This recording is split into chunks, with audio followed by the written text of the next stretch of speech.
Welcome to Manhwa Recaps, spoilers ahead, watch out, and take care. Huge shout out and special thanks to the channel members. Sorry for the slow uploads, I was pretty sick until recently.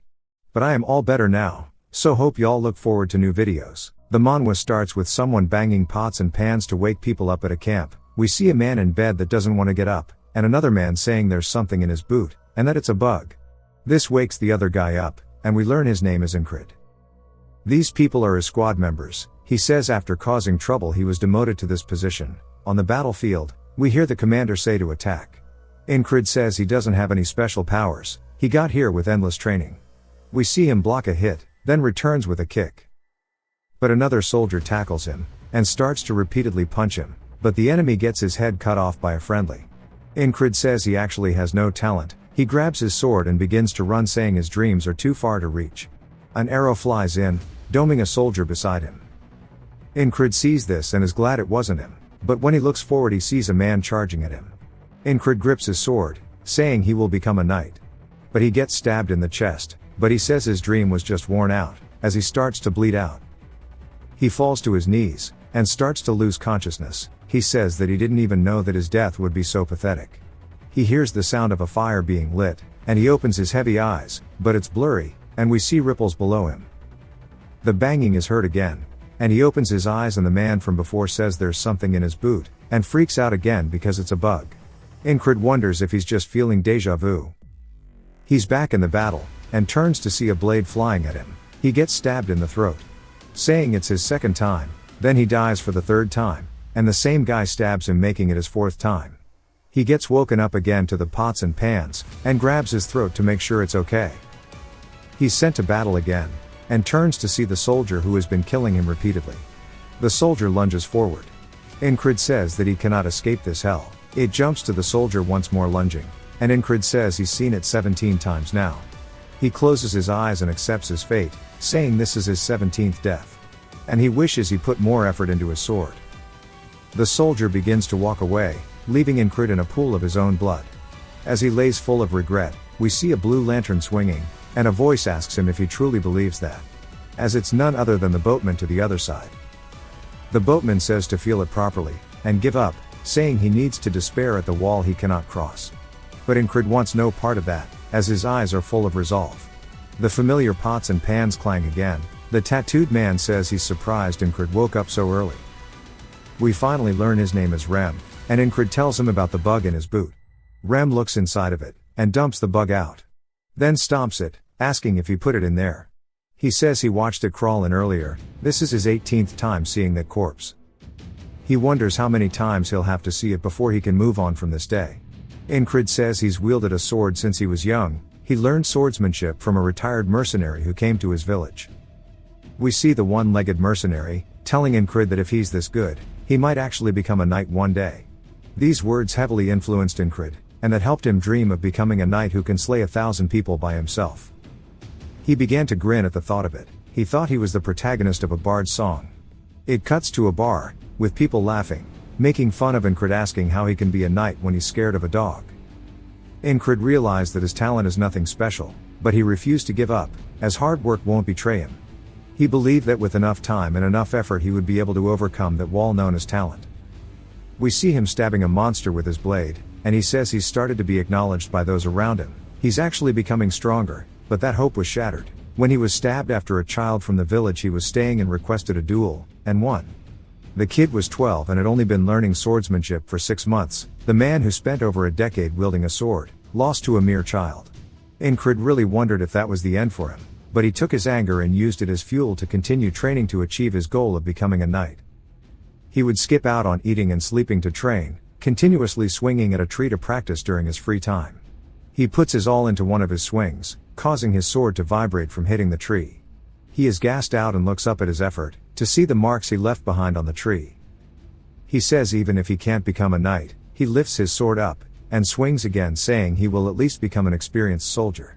He screams out of frustration, and continued to practice his swings.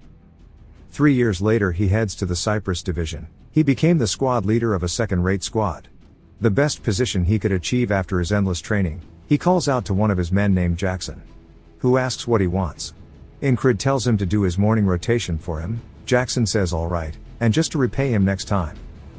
Rem says that Jackson is like a wild cat, and all he does is glare. Ingrid calls out to him, and Rem asks if he's going to push work onto him too. Ingrid says he'd like to learn the heart of the beast. Rem looks taken aback, saying he gave up last time, asking if he thinks it'll work this time. Then the battle began, which Ingrid was killed in, and continuously died off spawn, even though he's learned the heart of the beast every time he wakes up. He can only watch as the blade pierces him. He says today for sure will be different. The soldiers start to roar before charging in. Ingrid says it's now his 21st time here on the battlefield. He's memorized the situation. He dodges the spear, then blocks an attack from behind. Then turns to see another squad member named Vel, screaming. Ingrid says he'll die soon, and an arrow flies in, but Ingrid blocks it. Vel wonders what happened, and another man goes to attack him, but Ingrid cuts the man down. He says he completed his first goal for today. All that's left now, is the soldier that is continuously killing him. The soldier draws his blade out of the enemy he cut down, then glares at Ingrid. He slowly walks towards him, but Ingrid is ready for this. The soldier lunges in at him like usual, and Ingrid recalls Rem saying he always closes his eyes during danger, then swings his axe at Ingrid's face, and Ingrid flinches, closing his eyes. Rem says he needs to be brave, and not to be agitated or taken aback, and that he must become someone who doesn't even fear death, just like a beast, that is truly the heart of the beast.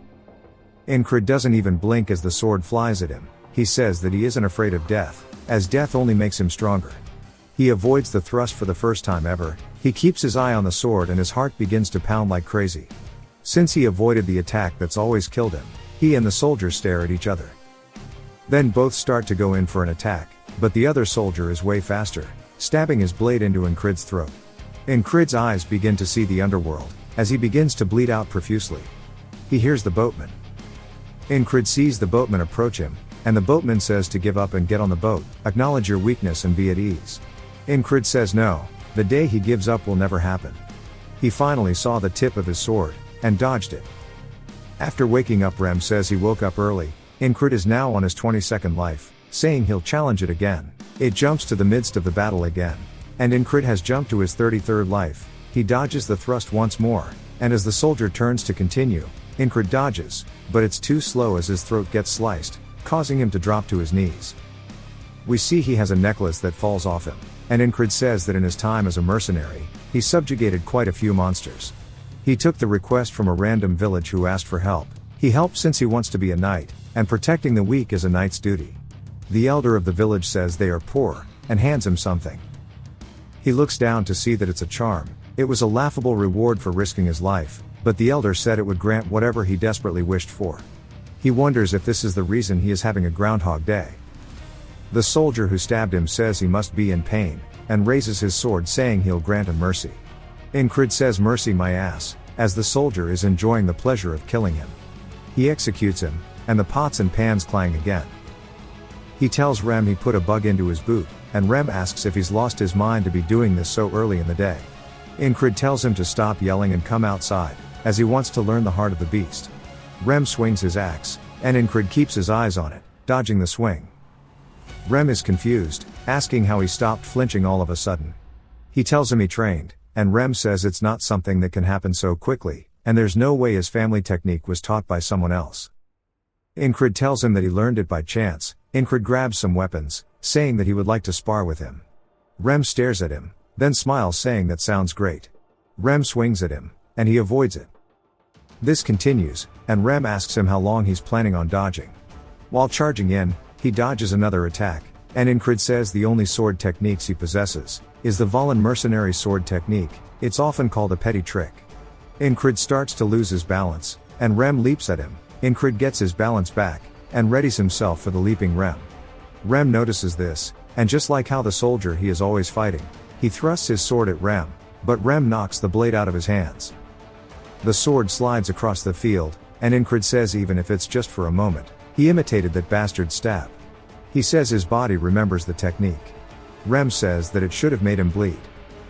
And among all of the techniques he's shown until now, that stab was pretty decent, and he tries to give him some tips on how to make it better. Rem says that if he doubts himself too much, it'll lead to nothing good.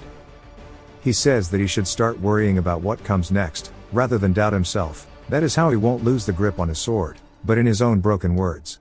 Incrid looks at him, and says even though Rem explained it poorly he understood everything he meant. The difference between his stab, and the soldier's, is that Incrid lacked confidence in his sword. The soldier kills him once more, saying he'll show him mercy, stabbing him again. Back to Incrid, he's training with Rem, who knocks the sword away again. The soldier kills Incrid yet again, and he instantly goes back to training with Rem. Incrid says he will repeat this vicious cycle, taking it one step at a time, or even baby steps if he has to. He dies once more, and we learn he is on his 111th life, yet it still wasn't enough, as he died again, jumping to his 123rd life, to be greeted by the sword to his throat again. In the next life, we see him shouting while swinging at Rem, and he actually manages to push Rem's axe back, using the thrust he's been killed by. Rem asks if he's crazy. We see that Incrid's hand begins to bleed. Rem says that his hand is gushing with blood. He asks him why he's laughing like a madman. But Incrid feels nothing but excitement, as he mastered the stab. He's back on the battlefield, fighting his mortal enemy. He thrusts towards the soldier. Now that he's mastered the technique, it grazes against the soldier's helmet. As the soldier also went for a stab, but lands it in Incrid's throat. Incrid says his first stab trade was a failure, but he refused to blink or let go of his blade. He falls to the floor, blade in hand. The soldier puts his foot on his chest, and is smiling, saying he looks like he's suffering. And repeats his line of he'll show him mercy. Incrid says that tomorrow, he will kill him tomorrow. The soldier laughs, saying there's no tomorrow for the dead, executing him. The bug from Rem's shoe tries to get away, but Incrid stomps it out, saying he saw it fly in. Rem thanks him, and Incrid says if he's thankful to take his guard duty. Rem wonders why he's being ordered so casually. We finally meet a new member called Big Eyes. Incrid tells him to get him a shield armor and a dagger, and he'll pay him later. Big Eyes is surprised, but says that he'll only trust him since he's his boss. Rem asks if he's ever been this pushy with his commands. Jackson says that they've always pushed their tasks onto him, and more members appear. Rem says that he's really acting weird today, as Incrid is usually not this tense. He's back to practicing on the tree. Incrid says he's felt an incredible amount of pain with every death. He wonders what'll happen if he doesn't win even after tens of thousands of times. He wonders what if he can find a way to escape and survive. He wonders if he were to escape if he'd wake up to tomorrow, or still repeat this day. He wonders if he could be content with the strength he's gained. But says he needs to stop being a bitch. He won't ever give up. He will overcome this wall to see what is on the other side. He thrusts the tree again, and again, saying he won't abandon this blessing of being able to repeat his life. He splits the tree in half. He starts to put on all of his equipment, readying himself for the fight as he truly believes he will win today. The horn of war is blown, and Incrid's squad starts to walk into the fight behind him. The war begins. Incrid says that the only reason he gets as far as he does in this war is due to luck, preparation, and keeping himself a cool head. We see a man coming at him from behind. He blocks the hit, cutting the dude's head off. Another soldier goes for his leg, but the shin guard blocks it, and he bashes his skull in. Another one throws the axe from behind him, and he dodges, throwing his own weapon at the man. He says this is only all possible due to the repeated lives he's spent here. He sees Vel screaming, and he blocks the arrow for him like before. Then kills the other attacker. Now it is time for him to face his wall. The soldier glares at him. He has a WWE stare down with the soldier, and the soldier charges at him. Incrid blocks it, but it shatters his shield. He throws the shield away, heading straight in, blocking the next attack with his sword. Incrid says that the soldier is a regular guy, close to being a prodigy, but lacks real experience. So is easily surprised. Incrid headbutts him. So the Valen sword technique with its many tricks is effective. Incrid gets some dirt on his boot, then throws it into the soldier's eyes. While he's panicked, Incrid leaps at him. The soldier sees this, and thrusts towards him. Incrid dodges the blade. The soldier lands after missing, and turns instantly to prepare for the follow-up. But Incrid does too, saying he knows now everything there is to know about this stab. Incrid attacks the blade, shattering it to pieces. We see an archer draw his bow back, and unleash it, soaring across the battlefield. The soldier lets go of his shattered blade, as Incrid goes in for the kill. He says he's won, but the arrow from before begins to fly in. As it gets close, it's broken by an axe throw, as the soldier is stabbed in the throat. Rem is the one who blocked the arrow, saying he's going to destroy the archer, but Jackson tells him not to waste his energy. The soldier starts to fall down, but has a look of disbelief on his face. He looks at the battlefield, and drops to his knees. Incrid pants, and looks down to see the soldier shaking in fear. Incrid readies his sword, saying that this is mercy, and cuts the head off of the soldier.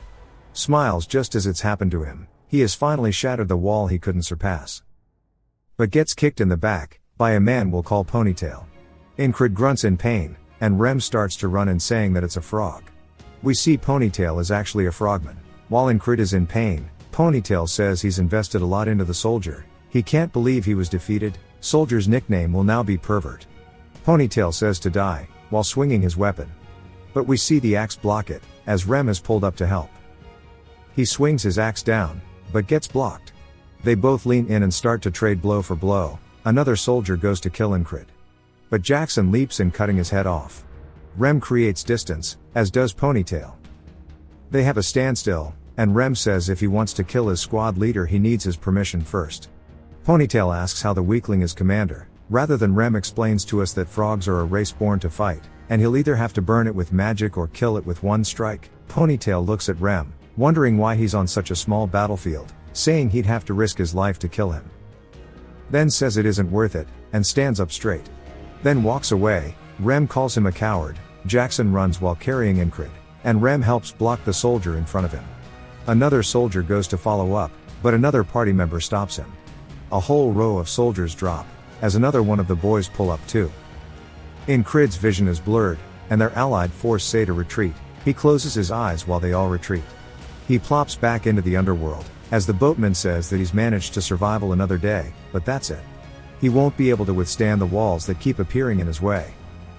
Giving up and falling into despair is his fate. Incrid starts to get up. We see the wall behind him, and he tells the boatman that the walls exist for him to overcome them. The boatman smiles, saying he awaits the day those eyes, which are filled with greed and ambition, lose their light completely. Incrid wakes up bandaged, and Rem says he is in the infirmary tent, and that he slept for 2 days straight. He tells him he saved him from the frog.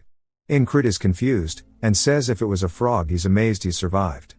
Rem asks if he remembers him, saying he's his bestest friend. Incrid says he never said they were friends, and calls him a noble hunter. Rem covers his mouth quickly, and looks around to see if anyone heard him. Rem says he can't just blurt out the secrets of others he has nothing to do with. Incrid says he thought they were best friends, but he realizes he's made it beyond that day. We learn Big Eye's name is actually Craze, saying he owes him triple what he spent. Incrid was wondering why he was here, and says that he wasn't anywhere to be found in the battle. Craze smiles, saying he'll take double as a discount. Jackson also comes to the infirmary. Incrid asks what business he has with him. Jackson throws something at him, saying to apply it in the morning and the evening. Incrid says that Jackson hates sharing personal items, yet he did it anyway. We learn the tall monk's name is Odon, and he's crying while praying. Incrid tells him he's still alive, and to go. That night he wonders why they are all taking shifts. He wonders if they are worried about him. Then another member comes in. He's surprised to see Incrid, asking why he's in here. His name is Ragna. He quickly leaves, and Incrid says there's no way he's worried, as Ragna is very carefree. Besides him, there are 2 soldiers in the infirmary. One is a platoon commander who always picks fights with him, and the other is a soldier he doesn't know, that just blankly stares into space. Incrid wonders why he's here. Then they hear footsteps outside, and all turn to see a long-haired elf woman entering the tent. She asks who the 444th Squad commander is.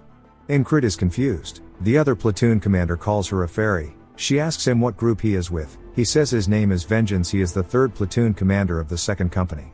She asks if his company taught him to state others' races when he meets them. He apologizes, and Incrid says she must be the new commander of the 4th company. Incrid says he's the commander she's looking for. She says she's heard he's leading his difficult squad members well. She looks forward to his contributions. He's surprised she came here just to say all of that. As she goes to leave, she asks for the young soldier's name. He says Krang, but says it suspiciously. Incrid wonders if he just made it up, saying his attitude is also bad. He wonders if he's a noble. The commander gives him one last look, then walks away. Incrid wonders what's going on. Later on he says most of the pain is gone, and wonders if he should start training now. Vengeance asks where he's going, and he says the training area. Vengeance calls him an idiot, saying he's trying to act tough when he's the lowest ranking soldier. The nobleman says nothing. Incrid says he needs to recall the past battle. He spent a lot of money to learn how to do it when he was young. Incrid wonders what if the last attack he did failed, saying it isn't good to put all of his eggs into one basket. He makes some analogy about Rem's attacks all being lethal. Then the noble from the infirmary says he's working hard. Incrid is caught off guard, and he says that he doesn't know what he's doing, but his hands kept twitching in the barracks and now he's spacing out. Incrid says he was training his grip, and he's currently recalling the battle. The man asks why he's doing that. Incrid says so he doesn't get killed. The noble asks if he plans to become something by preserving his life. Incrid doesn't want to say it, since people laugh at his dream. He looks up, raises his sword up saying he wishes to become a knight. The nobleman is surprised by this and Incrid says it's the first time that someone didn't laugh at his dream. He says he forgot too, and he suddenly remembered something. He understood what he needs to do. Incrid watches him leave, and the man says if he becomes a knight to remember his name. Back at the camp, we see a bard playing to soldiers, and they are talking about Cyprus, the hero of the battlefield. Vengeance wonders where his morning rations are, asking if they are planning to serve them nothing. Incrid decided to walk instead of heading to the training area, and Jackson asks him how his injuries are. He tells him the medicine worked well, thanking him. Jackson says if he's thankful, to hurry and come back. That night the nobleman tells him good night, and Incrid says it back to him. Vengeance wants nothing to do with it. Incrid says it was a day of doing nothing. He hears the bard again, and wonders if the bard came this morning too. But Vengeance says the same thing about the morning rations. Then he realizes what this means. He jolts out of bed saying it can't be. But Jackson asks about his injuries again. Incrid tells him the same thing as before, only to get the same reply from Jackson. Cementing the fact he's in a loop again, he recalls the boatman telling him about the next wall. He wonders if he died in his sleep without noticing. He says it feels worse than dying in the battlefield, but it makes him more determined, as he was given another challenge. That night again, he wonders who killed him and why, saying the only person capable of getting in would be a knight. He says it must be an assassin, and they have to be among us. He recalls the commander saying that a fairy is light and nimble, perfect for assassinations. He wonders if she came here to figure out the location beforehand. He says he needs to confirm IIT, and there's only one entrance at the barracks. He can just scream to wake others up when he sees her. So he just needs to wait for the assassin, but a needle goes into his throat. He turns and says he didn't even see them coming in. He starts to grunt due to the pain, and falls out of bed. He says it's a numbing poison. He sees Vengeance also has one in his throat, and someone stands before Krang. He sees the assassin, and they raise their blade in front of Krang, stabbing him in the chest, killing him instantly.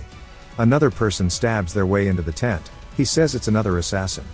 He looks up to see the commander girl, saying it really was her. And that it's the fourth company leader. He wakes up to the sound of the bard again, saying it's his third time now, and he wasn't even able to detect their presence, so it won't be easy. Plus the company leader, even if he stops the assassin, fighting her after is not possible. He says he feels helpless. He felt the same way a few days ago when he fought Pervert. But in the end he was able to overcome it, killing him. So as long as he doesn't give up, he will find a way to win again. He rips the covers off of Vengeance, and he says he's acting crazy. Incrid says that he was wrong assuming they were in the base, and he should be wary of outside. Vengeance mocks him, asking if today's training is catching cockroaches. But he says he guesses that's fitting for a lowlife. Incrid says he's glad he cares about him so much, annoying Vengeance, who says he was being sarcastic. Incrid sighs, saying he was too. Krang asks if they are arguing again, and says maybe he'll come back later. Incrid tells him it's fine, and Vengeance lays back down. He says that Krang is definitely the real target, and wonders who he really is, saying he's suspicious. But he doesn't plan to dig into Krang's past, if he doesn't want to talk about it / just like his squad members. But he was involved so he goes for it. He asks him what he is. Krang is taken aback, and Incrid wonders if he phrased it wrong. Krang says well that isn't something he can tell him. Incrid asks why not, and Krang says it's a long story. Incrid waits a second, then says that makes sense. Vengeance starts to flip out, asking why he's accepting such a shitty answer, and if he was going to accept it regardless, why even ask? He says that Krang is definitely not from this country considering his manners, and asks which country's spy he is. Krang stares at him, and Vengeance shuts up. Krang walks to him, saying he is not, and will not betray the kingdom. Incrid says he can see from his eyes and his movements that Krang has a knight-like aura. Vengeance asks if that's any way to talk to a higher up. Krang laughs, and Incrid says that he definitely isn't a knight, since he was also powerless in the face of the assassin. However, he is truly hiding something. That night they tell each other goodnight again, and Vengeance clears his throat to acknowledge them. Incrid wonders if it's because he's scared of Krang. He looks at the tent entrance, saying that if assassins barge in they would all die. He sits up out of bed, and Vengeance asks him what he's doing instead of sleeping. Incrid says that assassins are going to invade soon, and to cooperate if he wants to live. Vengeance gives him a gross stare, and says he's lost his damn mind. Krang smiles at the situation, and Incrid says that's the reaction he expected. But here's a voice asking how he knew. A poison needle flies through the tent wall, cutting his throat. Incrid wonders when the hell they got in, and reaches for his sword. The assassin flies in, killing Vengeance, and stabbing Krang in the chest, and Incrid drops dead. He wakes up, now to the 4th time, saying that since he has no evidence, he can't get their help with the assassins. He decides to tell the higher-ups, and one of them tells him to shut up and leave. Incrid decides to predict when they'll enter, and to scream. The wind blows the curtain entrance, and he wonders if it's now or not. He says now, and screams assassin, but gets stabbed in the throat. They pull their blade out, causing him to bleed profusely. They then run through the front door, and it jumps to him saying he has to ambush them before they can do anything. Though how is he meant to fight back against an enemy that he cannot even see? The next life he's standing guard inside the tent again, and they come up from behind and stab his throat again. He realizes he can't do anything if he doesn't avoid their poison needles. He wakes up, now for the 20th loop, and he says he still can't do shit against them. He starts to think, then smirks saying he's only died 20 times. He needs a way to avoid the poison needle first. He sees Jackson sitting down, and walks up to him while he's cleaning his dagger, and says this is the key. He asks Rem why he calls Jackson a perverted wild cat, and Rem says that's because he's a damn pervert. He always stabs people in the back and runs off, saying it's just like a cunning wild cat.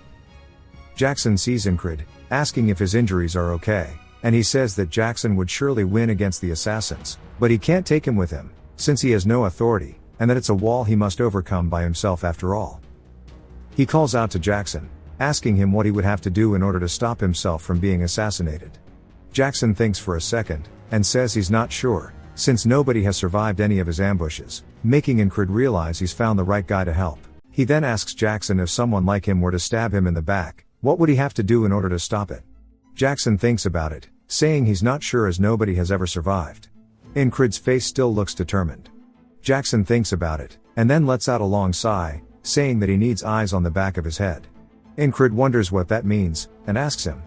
Jackson says perfect timing, asking if he sees the wagon behind him. Incrid asks where, and Jackson says behind the tents. Incrid wonders how Jackson noticed something so far away, asking if he really does have eyes on the back of his head. Jackson tells him that it's going to fall apart, and then on cue, we see the wheel pop off, and it falls over.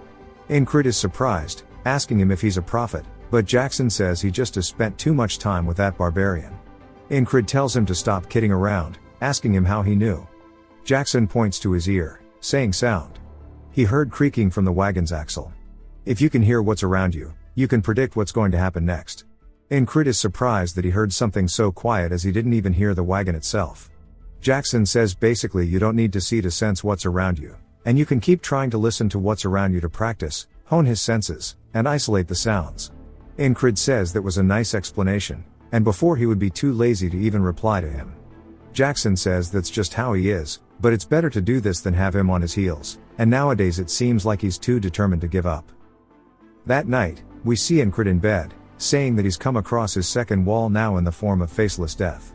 He can live if he can sense them. We see him focusing on his ears, and he hears the footsteps of the patrol along with the sound of torches outside. We see the assassin flying in, but Incrid has not heard him yet, and wonders where it is. We see the assassin landing, but Incrid still has not sensed him. The assassin vanishes, and then a needle quickly goes into Incrid's throat. He opens his eyes, saying of course he failed. He wakes up the next morning to the same chant about Cyprus. He says he has not taken a single step forward, but his body remembers everything, such as the experience of loaning, the heart of the beast, and the stab. Jackson tells him that he can gain a lot of information from sound. You can tell the location of something based on the intensity and direction of the sound, and once you're able to hear faint, faraway sounds. At that point, your ears might as well be a second pair of eyes. Jackson snaps his finger, explaining how sound is a wave, and the wave rings out in all directions, no matter how silent it is. In the chaos of thousands of sound waves mixed together, he needs to isolate one single wave. Ingrid starts to overhear everybody's conversations, thinking about how all the sound is entangled, and that he needs to isolate and categorize them. He says all the flags sound like one large one to him, and tries to remember how many there are, and then starts to focus on the footsteps close to him, and to really feel the sound around him, focusing on the familiar ones first, followed by the unfamiliar ones. We hear Krang say Enchi, and Ingrid opens his eyes as Krang asks him what kind of training this is. Ingrid asks about the nickname, and Krang says that it should be fine since it's just short for his name. Ingrid says he's not a fan, but if that's what he wants to do, that's okay, and then asks what part of this looks like training since he's just sitting here like an idiot. Krang says that he already knows that he is not somebody who wastes time. Back tonight, we see a needle flying in, and again, it hits Ingrid in the throat. He glances over to see Krang getting stabbed in the stomach. Then the assassin goes in for round 2, causing Krang to spit out blood. We learn that he is now in the 33rd loop of this, and again on the 34th, he did not hear anything as well, which led to another failure as Krang died. This repeated over and over again. We see him sitting there, focusing again on trying to listen to the sounds, and he explains that he does not need more experience to overcome this wall. There's no sudden realization or divine intervention. He just needs to repeatedly do this over and over and over until he can hear the sound of the bird. We see a bird landing atop a flag. He hears it, so it means the assassin's footsteps should be able to be heard as well. He opens his eyes to Krang, who says that he's surprised he snuck up on him, yet he knew he was here, and says that since his eyes are closed, he must be training his perception, and repeats the words that he knows he's not somebody who wastes his time after all. We see that Ingrid's eyes have a different feel than usual to them. It jumps to the assassin raising his shoulder and throwing the needle towards Ingrid's throat. He then avoids it and reaches for his blade under his pillow and swings at the assassin, which makes him fall over out of sheer panic. The man begins to sweat nervously, and Ingrid smiles, saying that he's no longer a faceless death. The assassin starts to grit his teeth, and attacks back at Ingrid, calling him a rat. Ingrid realizes that he's not as good in combat as the pervert, so he can easily handle him. He looks over, wondering about the others, and he sees Vengeance has a needle in his throat, but Krang is still okay. The assassin comes in, and Ingrid dodges it, saying he shouldn't let his guard down because he's still an experienced assassin. The assassin then throws a dagger towards him. Ingrid narrowly dodges, but it still cuts his chest open. The assassin doesn't want to miss the chance, so he runs in towards Ingrid. We see the tent get cut open, and Ingrid looks over, seeing the ferry company commander, and realizes that if he doesn't stab first, he'll die, so he thrusts towards her. The assassin then yells about him having a guard, and throws out a ton of poison needles towards them all. He turns around, but it's too late to react as they fly towards Krang as well. We see the company commander leap over Ingrid's attack, and use her cape to block all of the poison needles from hitting Krang. Ingrid says he thought she was an assassin, but she actually came to protect him, but regardless, now it is his chance. He lowers himself to the ground, and leaps forward towards the assassin. The assassin tries to block it, and we see the attack knock his hands away. The assassin grits his teeth, and tries his best to run, realizing that he needs to get out of here. Ingrid doesn't chase him, and says he can't believe he'd run away like that. Krang sits up, saying that he was probably after him. Ingrid says he knows, and Krang asks how. Ingrid says there's nobody who'd pay an assassin to kill a boot like him or Vengeance. The company commander says exactly, and tells him that he's fast on his feet. While reaching for her sword, Ingrid realizes that even if she was an ally just now, she can't let what happened here slip out, and she doesn't plan to leave any witnesses. Ingrid tightens the grip on his blade, and then Krang steps in front of them both, saying that he has a favor to ask her as he does not want anybody to die today. Ingrid wonders what's going on, as we see her bowing, saying as he wishes. Krang says that includes Vengeance, and that he isn't dead yet. The company commander says that they have an antidote, so he should be fine. Ingrid realizes that she is knowledgeable in poison if she could tell what it was at first glance. Krang thinks about it, saying they need to clean up this mess, and it's going to be a bother if people find out that an assassin has been here. Ingrid asks if it's fine as long as there are no traces left, and looks over at a fire, saying that there's actually an easy way as we see their tent set up in blaze. Soldiers from all around start running over with buckets of water, saying there's a fire in the tent, and that there are 2 survivors as we see Ingrid and Vengeance. Ingrid says with this, The traces of the assassin have been removed, and that they will take care of the rest. It jumps to a bird soaring in the night sky, as we see Krang and the company commander. She says that if Incred didn't slow the assassin down, Krang would be dead, and she asks if he changed his mind due to that. Krang says yes, asking if she agrees that he is interesting, but she does not answer, and just looks away. Krang says he's been trying to avoid it, and he recalls how hard Incred would work in the mornings, and smiles, saying that he has rubbed off on him, and that they'll meet again in their respective roles. We see a scythe as it is coming out of the water, and then it quickly dissolves as he sees the boatman. The boatman tells him that he'll see him again, and Incred says anytime. He says that he survived against the second wall, and woke up the next day. He can sense the presence of most things, yet he could not sense the company commander, and he has a lot to do when he gets back. Incred says thankfully he wasn't hurt, so he can return immediately. Vengeance asks him if he saved him from the fire, and asks him why. Incred wonders why he's giving him shit for saving him, and why he dislikes him so much. He simply tells him it's because they're comrades, and he doesn't need another reason. Vengeance looks off to the side, a bit guilty, and says even after all the shit he's put him through, he's very selfless, and he asks if he's returning to his squad. Incred says yes, and Vengeance says he's shit out of luck as the vibe is going to be horrible out there. Incred asks what's going on, and Vengeance explains that there's a rumor going around that the entire base is cursed. We see somebody from Incred's squad calling out to Rem, calling him an underdeveloped monkey, and shoving him. Rem looks excited, and we see people running away, saying that the squad is fighting again. As we see him lift him into the air, and throw him into the table, breaking their shit. The man attacks back at Rem, but he avoids it, and then returns with a solid right to the face, and pulls out his axes, saying he'll decorate his skull with it. The man pulls his own sword out, saying that he's going to split him in half. Incred finally makes it there, and says he doesn't know about the base being cursed, but these bastards might as well be his curse, and he sighs, telling them all to stop it. We hear them say that they thought he died, and he says that he didn't, but he might go crazy because of them. 4 days have passed since Incred has gone back to his squad. We see him in bed, and he opens his eyes to Jackson standing above him. He said that he was trying to leave quietly, asking if he woke him up. Incred says no, and he's gonna wake up and work out anyway. Jackson says that he only started recently, but he's really good at listening already. Incred tells him that he's been practicing, and Jackson says to keep it up as it'll help him someday. Battles are far and few in between. With winter approaching, the best thing for him to do right now is to solely focus on training his body to the limit. As we see him doing one-armed pull-ups on a tree, we hear a man saying good morning to him, and Incred looks down at a rock, and underneath it is Odan. He asks if he's returning from his morning workout, saying that he is keeping busy. He drops the boulder and says this is good. We see him starting to stand up as he towers above Incred, and he says a well-trained body is a weapon in itself, and he should be able to even withstand a kick from a frog.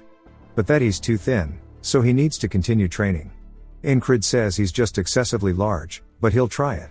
Odan starts to talk about the training technique he told him before, and then we hear something going down in the tent beside them as we see Rem kicking the man that he was fighting earlier out of bed, saying that it's his duty, yet he's still asleep, calling him lazy.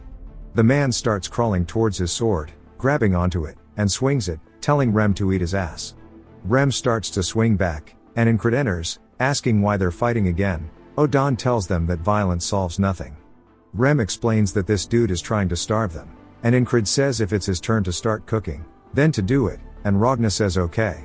Rem tries handing him an apron, telling him there's no need to act like this if he's just going to do it anyway.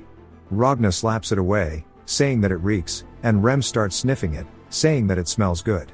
Incred asks if he's bored since he's picking fights for no reason. Rem asks if it's that obvious, saying that the lack of battles is making him itch. Incred tells him not to take it out on randoms, and to come with him as he'll fight him. Later on in the day, we see him get kicked in the side, and Rem says he needs to take hits better as he comes in with his axe, knocking Incred's weapon out of the air.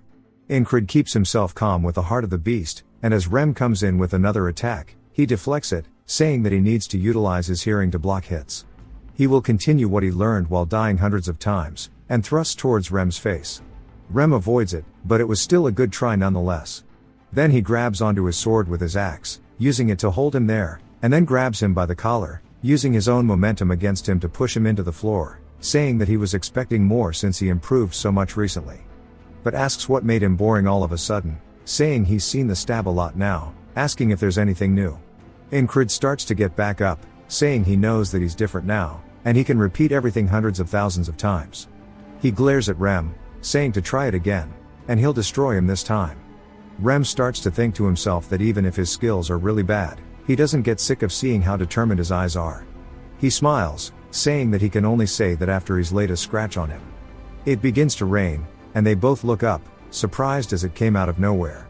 Back inside their tents, Ingrid says that it starts and stops whenever it wants. Rem says that he's gonna start growing mushrooms on his feet at this rate. We see Ragna asleep, and Odan praying. Another man enters, asking how many times he's going to have to cancel his duels because of the rain, and he believes the curse rumors now. Ingrid asks what he's talking about, and the man asks if he didn't hear. Ingrid says that now that he thinks about it, Vengeance mentions something about it. The man says that the weather is weird, and that casualties are increasing, and they keep getting hurt, especially Jack, Bo, and Rotten, as they are all hurt. People are saying that they're cursed due to this, but he's sure they aren't cursed, and that the temperamental weather only added fuel to the rumor. Ingrid says that the higher-ups won't let something like this go unnoticed, and the man asks why he's doing it in the downpour, and Ingrid says that's exactly why. Rem asks if he's a stray cat and what purpose this would serve. Jackson tells him that it's a good idea, and to keep it up, and Rem looks at him, scoffs, and starts yelling, asking what he taught him, and when he started caring for the squad leader. As they start yelling, Odan says if he's looking for a way to train in the tent, there's some things he can do even while laying down. Ragna asks if he wants him to look at his stance again. Rem turns around, saying look at all these guys, and they all continue glaring. Jackson glances over while Odan smiles, and Ragna still just keeps staring at the back of Ingrid, and Rem says that he noticed. As we see Ingrid still looking outside the tent. It jumps to a war room, and a man is telling all the commanders to keep their soldiers in check. They should send out a scouting party before the winter again, and ask if anybody has suggestions to fill in the gaps. We see the ferry commander suggesting the 444th squad leader. The man instantly says that he's a little dumb, and that he'll probably hold the scouts back.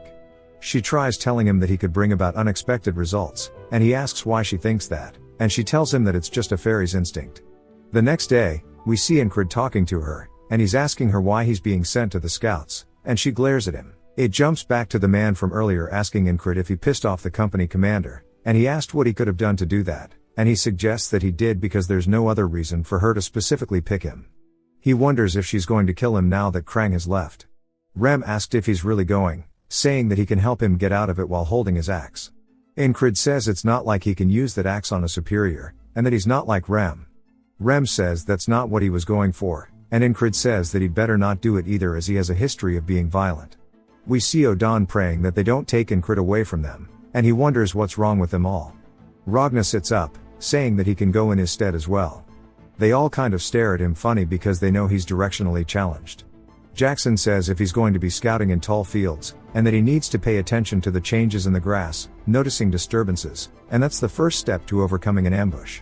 Rem starts chirping up, saying that he told Jackson to stop teaching Ingrid this weird stuff. Ingrid sighs, saying that nobody will prevent them from fighting once he is gone, wondering if it is okay to leave them here, but even he agrees that there's nobody better suited than him. After enlisting, because of his lack of skills, he constantly moved around filling in for other people. The one place he ended up being useful was here. As we see Jackson and Rem both going to attack each other, Ingrid steps in between them, which catches them off guard, and they both stop their attack. He tells them to give it a rest. Rem asks if he's brave or stupid, and Jackson tells him that he should be thanking him, otherwise he'd have a hole in his chest. Ingrid says that they are really skilled, so they can't lose them, and compared to them, he's not much of a loss in combat power. There's no need for this sudden contemplation. He knows where he stands in terms of skills, and that he has a lot of room to improve. We see him walking through the woods with the other scouts as they are heading to the front lines.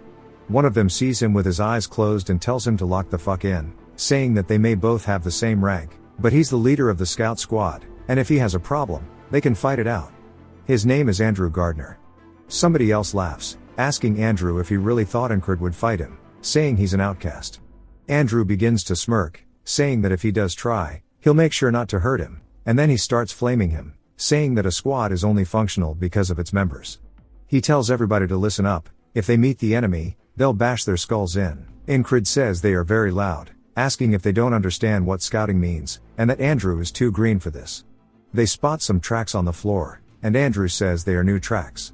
New is a type of animal, and he says that they'll follow the tracks and have a barbecue tonight.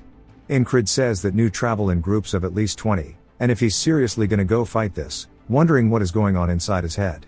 Another man starts laughing, saying that's not a New but rather a gazelle, and he looks at Incrid, who's glaring at him, and says that Andrew is kind of obnoxious, and his name is Henry. He's previously a hunter and didn't seem to care for the squad lead. He ended up talking to him out of luck, and they became close. Henry talked about the basics of being a hunter, which he thought was very helpful, and Henry talks about how there are usually separate paths for animals in the fields, and he'll tell him more about it tomorrow. At night, we see Andrew saying that it was a New for sure, and that he needs results more than anything as Incrid watches. The next day, as the squad heads out to the fields, Andrew says that this is the location that they're supposed to recon. Called Green Pearl, aka the unnecessarily tall grass field, as they all stare at it. Andrew says that they'll cross this field, find the hostile party, and bring them back as prisoners. They say yes, and as they continue, Henry asks if they're really going in here, saying that they're just supposed to scout, and Incrid says that it's the squad lead's command. As they're walking through, Incrid says that it's not that easy, and he thought Andrew would give up soon, but it's not, as this is unexpected. He's not complaining, and he's taking this seriously. Henry notices there aren't many animal droppings, and Incrid asks if that's a problem. Henry says that means that there aren't any animals in a place where food is abundant for them. We see a paw raise into the air and then slam into the ground. Incrid instantly feels a chill on his spine as we see a panther running by him in the grass. He makes eye contact with it and pushes Andrew's head down, telling everybody to stay low. As the panther was running from something else, two people catch strays in the head, and Andrew tells everybody that it's an ambush as we see their ops have pulled up. He calls for them to run, and we see everybody hauling cheeks. One of the men gets held down, and we see them capture Andrew. Henry gets stabbed in the chest, and Incrid turns around, seeing the enemies are closing in, and he can tell based on his senses that he's completely surrounded. Incrid continues to run as we see a crossbow being armed. He hears this, saying that the listening technique he learned from Jackson is definitely helpful as he dodges an arrow from behind, but then he begins to hear way too much sound, saying that he doesn't know what's with all the noise and that in the end, it's only helpful. As we see hella spears coming in, and he is soon impaled, knowing that they were going to be ambushed, it makes sense trying to avoid it. We see him trying to convince Andrew about it, and Andrew asks him if he wants to get his head cut off, and Incrid realizes there's no way they'll listen to what he says, asking if he needs to find a way to make it out alone. We hear him trying to tell everybody that it's an ambush and to run away, and that he tried using a different path to escape, but he was stopped by the enemies once again, and that Henry was killed too. He says it's okay as he can always find another way, and he has the repeating time loops on his side. We see a firing squad pull up, and he catches a whole lot of arrows to the chest. He got caught by 20 or so crossbowmen from the east, and died after being riddled with arrows. He moved north to avoid them, but met a squad of spearmen. We see him grabbing dirt as he slowly crawls after being shot with arrows. Even if he manages to avoid them all, they never stop pursuing him. Their uniforms are dyed green as if they've been preparing for one. He wonders what's there to guard in a field like this in the first place. As he continues crawling, he spots a fire and a flag, and then gets his head clean cut off. As his blood begins to pour out, he wonders what they are hiding here. It jumps back to Andrew, telling everybody that they'll cross this field and bring them back as prisoners. Incrid has heard this a dozen of times, and once they head in, there's no making it out alive. They are definitely hiding something, and he needs to figure out what it is. If he gives that up, he won't have to die. Henry calls out to him, seeing that he's lost in thought, and Incrid realizes that if he tries to avoid it, it means that it'll be the end of the loop. But he decides that there is no running away from this wall. Andrew calls out to him, asking what he's waiting for. One of the members tells Incrid that he knows Andrew is an asshole, but just to go along with it, and that he has his own difficulties. Incrid asks why he would do that, saying that there's a limit to how much bullshit he can tolerate from an idiot. Asking the man if he's tired of kissing Andrew's ass, the man starts to get angry, and Incrid pushes him out of the way, saying that he's no longer playing this game.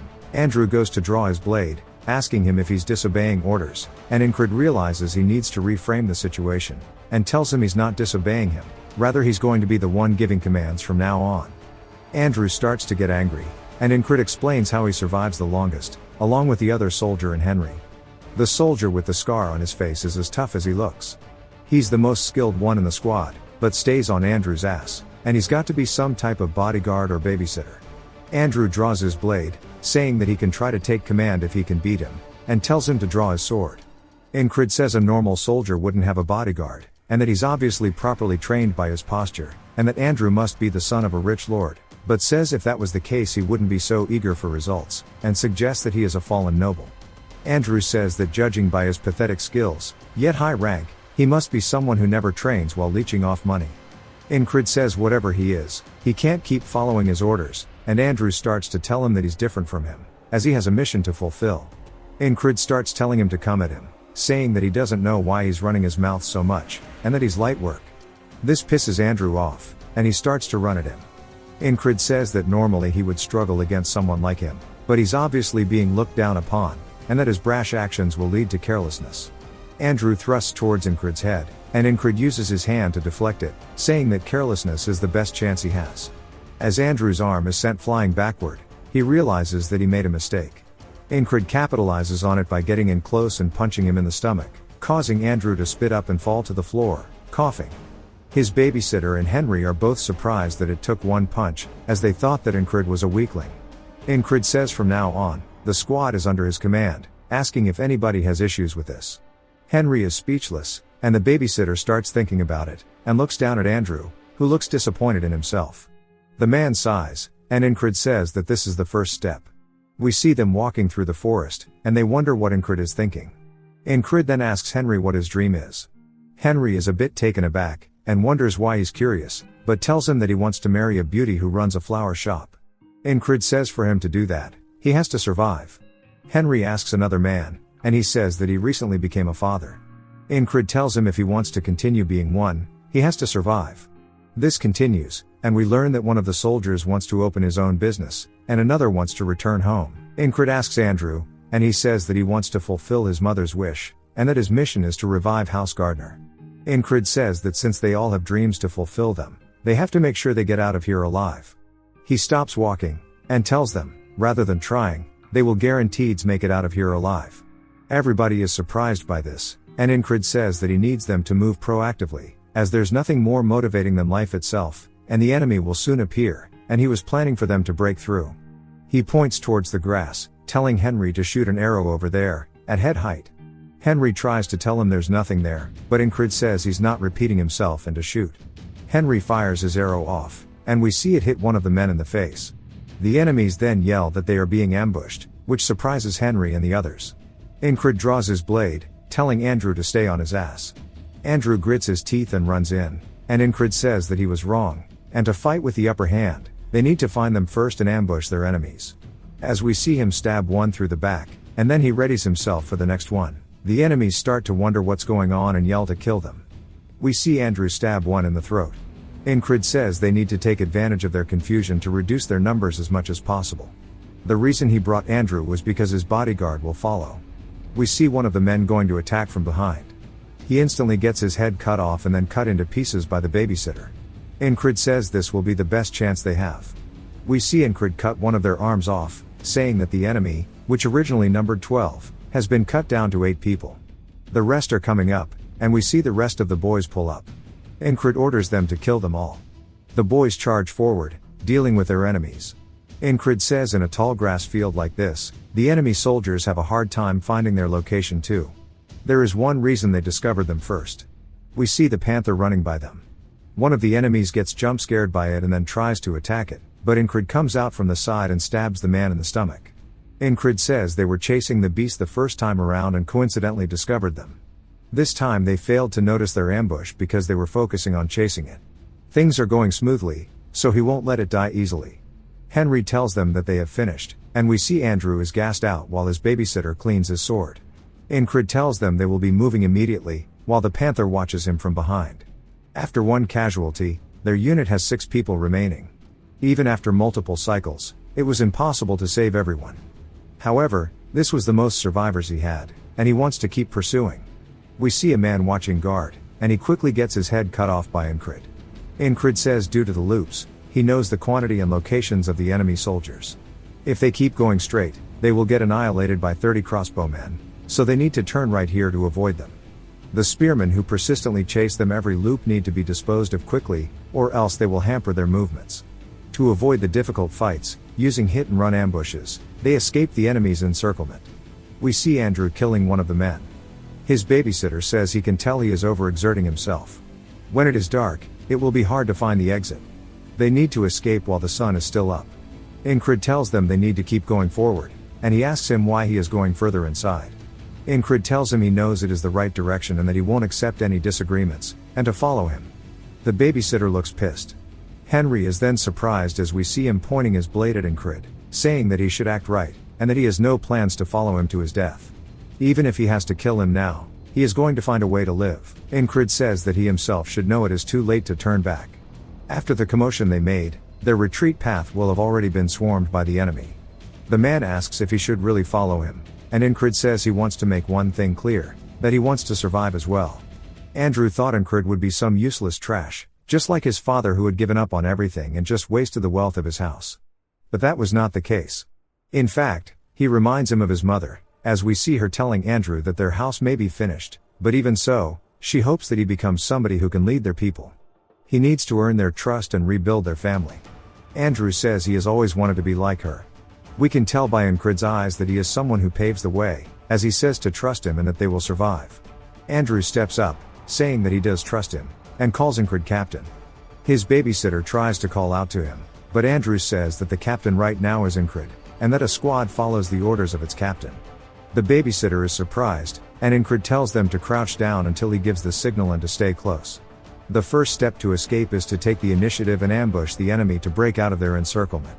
The second step, as we see them all sneaking through the grass, they hear the sound of rustling.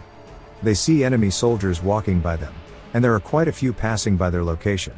Ingrid says the critical point he found out after dozens of loops is that only during this exact time and place can they let the enemy pass by them without trying to start a fight, and that this is the only method they have to actually escape. Everybody sits there nervously waiting. Ingrid focuses his best on listening, and once he hears nobody else, the rest nervously anticipate his call. He says that everything has gone according to his plan, and that the final step is after the sun sets and it becomes dark. The reason they always fail to escape this field is clear. Ingrid tells them they have arrived, and Henry says no way. One of the men starts to facepalm, saying after trying so hard, they ended up being at the enemy camp. Ingrid says that the soldiers of Aspen are killing everybody in the field to silence them because they are hiding something in this field that nobody can know about. We see some kind of shrine in the middle of their camp with flags strung high and bones all over. Ingrid wonders what happens when something more important than catching them occurs. He tells the rest it's time to go and that a way for them to escape will definitely appear as they start walking into the camp. The babysitter asks why he's going to set the enemy camp on fire, saying he's out of his mind, and it's not unlikely that they'll get surrounded and killed. Ingrid finally asks his name, thank God. And we learn that his name is Mac. Ingrid warns him that he will not tolerate disobedience. Mac starts barking, and Andrew tells him to be quiet, and instantly starts following Ingrid's movements. Mac says he doesn't need Andrew to tell him, that they won't be able to find their way out with it being so cloudy in the night. They have no choice but to trust the squad leader. We see Ingrid cut into a tent, and Mac thinks that they're done for, but as soon as they head inside, it's empty. Mac finds it suspicious, that he seems to know so much about this camp. And thinks that he's too reckless going through the enemy camp, but oddly enough, they haven't seen a single enemy soldier despite this. Looking back, they are definitely in their camp, so how is this possible? Ingrid tells them to stop as they finally make it to the shrine, and he tells them all to wait here. Ingrid says that he's infiltrated this camp a dozen times. When he first noticed that flag and touched it, the entire base focused their attention on him. He says what the soldiers wanted to hide is that flag, and protecting that flag is their main objective. He wonders what will happen when the base catches fire. Mac wonders how the hell he knew that the flag was already here, and then starts cooking up a misunderstanding, wondering if the ferry commander told him this, saying that she was the one who appointed this nobody here. Ingrid says that the soldiers will be too busy protecting the flag. The reason why he suddenly took over control of the squad and infiltrated the encampment, maybe it was all to complete a secret mission. Ingrid says that they'll escape while that is going on, and that they'll split into two groups from now on. One group will be bait, drawing the enemies, and the other will start the fire. Max says he'll be with the bait group, and Ingrid is surprised, saying that he's complained constantly but now he's suddenly cooperative, but decides it's better for him. He's dragged the squad into the encampment many times, however he's never had this many people with him until now. Ingrid says that today is the best loop he's had so far, and he thinks that it'll be doable. One of them catches a rock to the head. Then they spot Mac running away and yell to alert the rest, and they start chasing after him. Incrid says that he will succeed. We see him reach towards one of the torches, and he says that this is their best bet at moving to tomorrow, but out of nowhere, an absolute unit appears beside him, and swings down with an ass ton of force, cutting the torch in half. Cold chills runs down Incrid's spine, and he says he didn't even notice this dude. Incrid goes to draw his blade and says he's never seen this guy in any of his other loops, but he can tell this dude is a fucking menace, and he wonders where somebody so strong has come from. The man glares at him, calling him a rat, and Incrid says that they're late. The man wonders what he's talking about, and looks over to see a fire on one of the tents. Some robed guy comes out yelling about it, and then we see the boys running off with barrels. The man tells everybody to put the fires out. Incrid explains that Mac baited away most of the enemies, and he got the attention of the rest while Andrew set the tents on fire. Now he just needs to escape. He stomps his foot on the ground, saying all attacks start from this as he prepares for a thrust. He says to kick against the ground to propel his body forward, and go for the gap in this man's defense as he starts thrusting his sword towards the man while he is distracted. The man instantly turns his head around, locking eyes with Incrid, and then avoids the attack with no wasted movements. He instantly gets behind Incrid before he could even react. Incrid realizes this is bad as he just got cut on his stomach. He leans over, holding onto it, and says that was the best stab he could have done. He turns back and looks at the man who calls him weak, and Incrid can feel the sheer gap in skill, saying that he can't beat him, at least not at his current skill. He barely managed to get here after all of the ambushes through the fields, loop by loop, with everybody dying except for him. He finally thought he had beaten the challenges of this loop and could continue, but now he realizes that this man is the real wall of this loop. As the man raises his sword, Incrid says that if he's going to die, then he says that then he'll have to take over the control of the squad and repeat this over and over to get the chance to fight this man. He begins to laugh, which surprises the man at first. Then he starts to get pissed, asking him why he's laughing. Incrid points his sword at him while smiling, and the man says that he's going to cut him up and feed him to the dogs and starts to swing at Incrid. Incrid lowers his stance and readies his weapon, saying that he will overcome this wall. Incrid manages to block the attack as we see sparks flying from their collision. The man starts to parry his attack, causing it to slide down his blade. Incrid is surprised. The man takes the chance to go in for a quick follow-up and swings. Incrid sidesteps it, but the man is relentless as he instantly goes for another. Incrid manages to dodge that too, surprised that he swung from that position. But the man's onslaught isn't over. Incrid looks up at the blade and somehow manages to block it. He can feel the power behind it. He realizes that he has no opportunity to counterattack. There's too huge of a gap in terms of skill. Incrid does his best to create some distance and takes out one of his throwing knives, launching it towards the man. As it gets close, the man simply raises his arm to deflect it with the back of his hand. Incrid didn't expect that. The man instantly closes the gap once more, stabbing straight for Incrid's chest. He hears his men yelling about the fire spreading, and we see the blade go by Incrid's face as the man was distracted. All over the shrine is now on fire, and it is heading towards the flag. The robed man from earlier calls out to his commander, asking if he doesn't understand what's at stake here. The commander realizes that Incrid won't go down without a fight, and that he has no fear in his eyes. He calls out to him, telling him that he will see him again, and begins to walk away. Incrid is surprised that he's backing off so easily, wondering if maybe he was not the true wall, saying that even if he wasn't, he'll need to overcome this loop, and that he can still improve from here.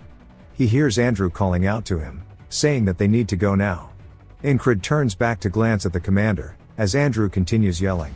The commander turns, making eye contact with Incrid who wants to fight him, but instead sheathes his blade, realizing that the best call here is to escape with their lives. And he yells to retreat as we see the men doing their best to put out the fire on the shrine. They start to alert everybody for help. As the boys run out, Incrid says, one of the guys who went that way disappeared, and there are only 5 of them left in the squad now. Mac asks if this is all, and if they are going to send a pursuit force after them. Incrid says no. They hear Henry coughing, and as he's beginning to slow down, a small group of soldiers begins to chase after them. The boys instantly turn to defend Henry, and Incrid finishes his enemy by cutting his head off. Mac stabs one in the throat, and Andrew copies Incrid. Incrid tells the rest not to hesitate and keep running. As we see Andrew grab onto Henry, he says that they won't be able to follow them if they keep running towards the habitat of the field fox and snake. Andrew asks if that will make it harder for them too, and Henry smiles, saying that he knows a safe route, the hunter's path. Incrid tells him that he trusts him to guide them properly. As they get deeper through the field, Ingrid says he no longer hears the footsteps of the pursuit party behind them. As we see them running, we see a fox watching over them. Thanks to Andrew and Mac's efforts, they were able to get rid of them pretty easily. If it wasn't for Henry's pathfinding, they wouldn't have been able to lose them quickly either. It took the efforts of every squad member to get this far. The sun begins to rise, and Ingrid blocks the light with his eyes as he looks up, seeing that he has made it to the next day. They continue running through the fields, making it back to their camp. One of the men asks what happened to them. As we see them all bloodied and gassed out, Henry says he feels like he's about to pass out. Then we hear him slump onto the floor. Ingrid cracks his back, saying that he's finally got through that loop, with most of them alive. Now he can continue his days. It jumps to the shrine as we see the flag is still intact, but that everything else is damaged. One of the men asks the robed guy what happened, and he says that they need to prepare it again. He didn't expect the famous Grey Dog to be unable to stop a few small fry. As we see one of the company commanders named Grey Dog, he says he can't understand what happened, as the soldiers stationed here were the best of the best. Yet a few enemy soldiers broke through, set fire, and escaped. The Grey Dog is an independent company, pretty much private contractors. It is derived from the Grey Dog that resides within the Principality of Aspen. Having a persistent temperament, it has a need to connect with whatever target it has decided upon. Whether it be alone or in a war, therefore the company with the name of Grey Dog is also called the Persistent Lovers. Yeah, I don't get what they're doing with this one. Grey Dog asked the man from earlier if the one he faced was strong, and we learn that his name is Mitch Hurrier. I hardly know her. Mitch says if it wasn't for the fire, he would have easily finished him off. Grey Dog says he got lucky then, and that luck is a skill in itself. Mitch tells him that it will not happen again, and we see Ingrid inside his tent, saying that it bugs him that he faced that wall but couldn't get over it, and that he wanted to keep fighting him. And Ingrid says that soon eventually they'll have to fight again, as we see Mitch as well, determined to kill him the next time they meet. We see Rem throwing his axe through the air, saying that he's bored as hell and that Ingrid should be returning from the recon soon, wondering why there's no news from him.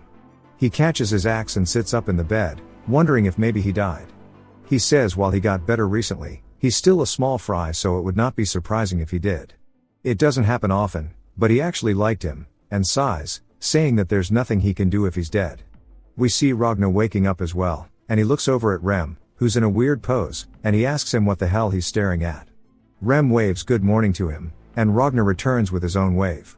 Rem begins to grin, saying that he thinks he wants to kill him, while holding onto his axes. Ragnar starts to unsheath his blade, calling him a crazy dog. It jumps to the ferry company leader. She starts asking Ingrid about his scout mission, asking how he happened to burn the whole place down. He tells her that he continued to make the best possible choices in that situation and got lucky. She makes eye contact with him while saying the words lucky, and then says, alright, telling him to rest and recover. She had hoped that he would achieve something, but she didn't expect anything this big, wondering who exactly he is. As Ingrid goes to leave, he says that he has no idea what she's thinking. We see Andrew calling out to him and then bowing, saying that he's sorry for acting out in the beginning, and he's alive, thanks to him. Wondering if they'll meet again. Ingrid waves, saying that maybe if their paths cross, and he begins to walk away. Andrew grabs his sword and bows to Ingrid, and the rest follow his lead, paying their respects. He says that he managed to bring back 4 of them but wonders if that was really his best, saying that he ended up losing 2 of the members and if he were a little stronger, he would have saved them too. With all the loops, he is capable of exceeding his limits. Eventually, he'll be done with his desperate struggling and strive towards his true goal of becoming a knight. He'll use his loops as a stepping stone for just that purpose, and to prevent repeating the same day over and over, he needs to become much stronger. He hears his squad yelling that they're back at it again, and we see sparks flying as both Ragnar and Rem are trading blow for blow. Both of them are making very serious expressions compared to when they usually duel, and Ingrid says he's never seen this before. He sparred with them countless times yet never seen them make this expression. One of the men says that they aren't even human, calling them animals, and Ingrid says he guesses that they never needed to go all out against him. So he needs to get his priorities straight, and that he needs to have them make those same faces when he spars them. We see Ragnar blocking Rem's attack, and then he glances over, spotting Ingrid. Rem tells him that he's got to report back to them if he's home, asking why he's hiding again. He starts yelling at the rest, saying if they're not going to fight him, then to run off. Ragnar comments on Ingrid being injured, and he tells him that it's just a little scratch. Ingrid goes to ask about their techniques, but Rem instantly tells him to just go wash up and rest. Incrid decides to ask Ragna about it instead, asking the same thing, and Ragna asks if he's seriously asking this right now, and Incrid asks if it's a bad time. Ragna turns his head, saying it's nothing, and Incrid says it sounds like he has something to say but decides he'll tell him later if he wants to. We see everybody packing up the tents as the battalion commander began to move the entire group closer to the tall grass field. Incrid's wounds healed significantly through the trip, and he constantly reflected on his entrained. We see the red-haired guy asking him if he's training, and saying that they're moving out tomorrow, asking why he doesn't rest. He tells him that he'll just be going out for a little bit. Rem clicks his tongue, saying that if he keeps doing this, he's going to die soon and he needs to rest. The next morning, Ragna wakes up to the sound of somebody swinging their sword and sees Incrid's bed is already made and that he must be training. He starts stretching and grabs his sword, saying that he is good with his sword and getting stronger wasn't difficult, and he had a chance to become a knight. But we see him saying that it was boring and that there's nothing he wanted to do as a knight, asking why he would spend his time and energy on it. That he couldn't find meaning, so he lost his purpose, and that's why he's here in this squad. He begins to watch Incrid swing his sword. We hear Incrid grunting in pain as he swings and falls to his knees as we see that he still hasn't fully recovered from his fight. Ragna comments on how his fundamentals are all wrong, and that you need to learn them properly when you start. With all the shortcuts to make up for his shitty fundamentals, it'll be impossible for him to get stronger. But Incrid grabs his sword, and we see his eyes are full of determination, and Ragna wonders why he's putting his body through so much pain, trying so hard. He decides to ask him the same question, and Incrid tells him it's because he wants to get stronger. Ragna asks what he'll do when he does, and Incrid tells him that he'll become a knight. Ragna tells him that a knight is just somebody who fights well, asking if it has that much meaning to him. Incrid says that the knight he aspires to be is someone who decides for himself what is right, and raises his sword for honor, for the sick and the poor, and to protect those he loves. Ragna is surprised that he's doing it for honor and merit, and says that strength is just a tool, since a knight is just a sword, and starts to think about what he wants to do. He walks forward, saying that he won't know until he figures it out, and he calls out to Incrid, asking him if he would like to learn the sword. Incrid says of course. And then Ragna stares at him blankly, and sighs, saying that he should not have said that, and he's already getting lazy. But still, based on how determined Incrid looks, it might be interesting. He says that Rem already taught him the intestines of the beast or something, right? Incrid corrects him, saying it's called the heart of the beast. Ragna says that he needs to get rid of anything that is not that or his stab. Incrid asked about the Valen mercenary sword technique. And he says, especially that if he doesn't ditch that, even if he learns a new technique, he will revert to his old habits, and in that case, he might as well give up. And he tells him to choose, either ditch everything, and start fresh, or just be complacent. Incrid instantly says that he'll start fresh, and Ragna, surprised by how fast he replied, asking him if he's sure about this. And Incrid asked what he needs to do first. Ragna says that this guy really is not normal.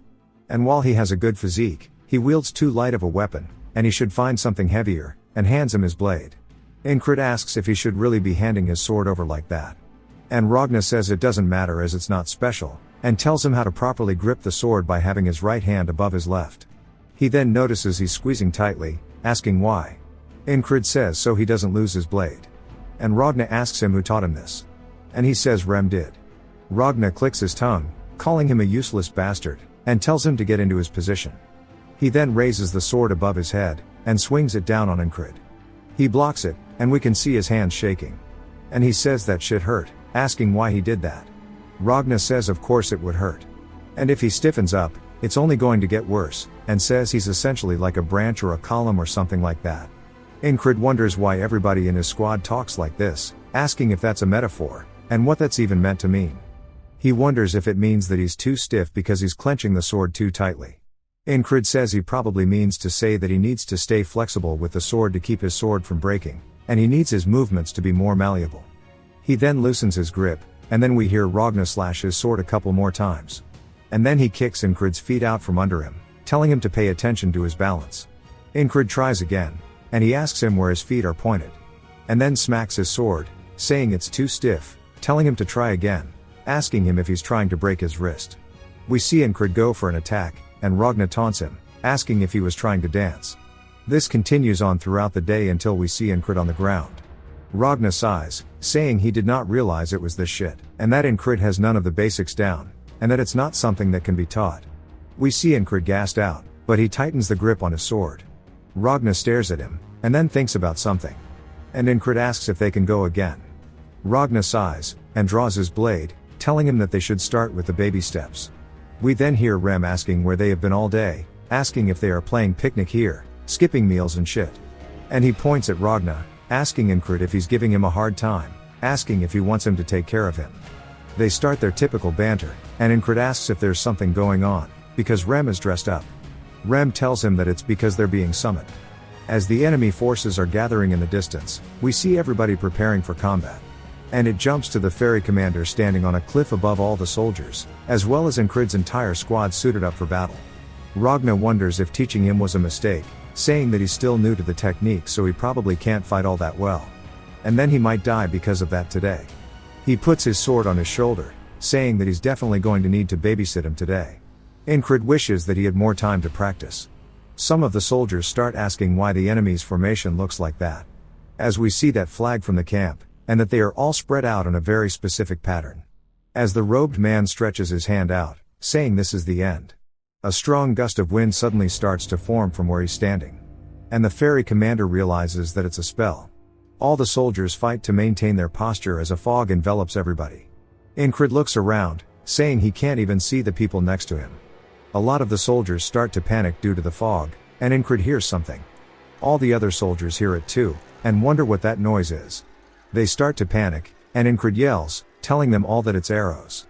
As we see them coming down like rain. They start impaling the soldiers, hitting them all over. The fairy queen starts to deflect them, saying the fog is not normal, and nobody could have expected them to use this tactic. She yells, telling everybody to raise their shields. And she realizes they've been had.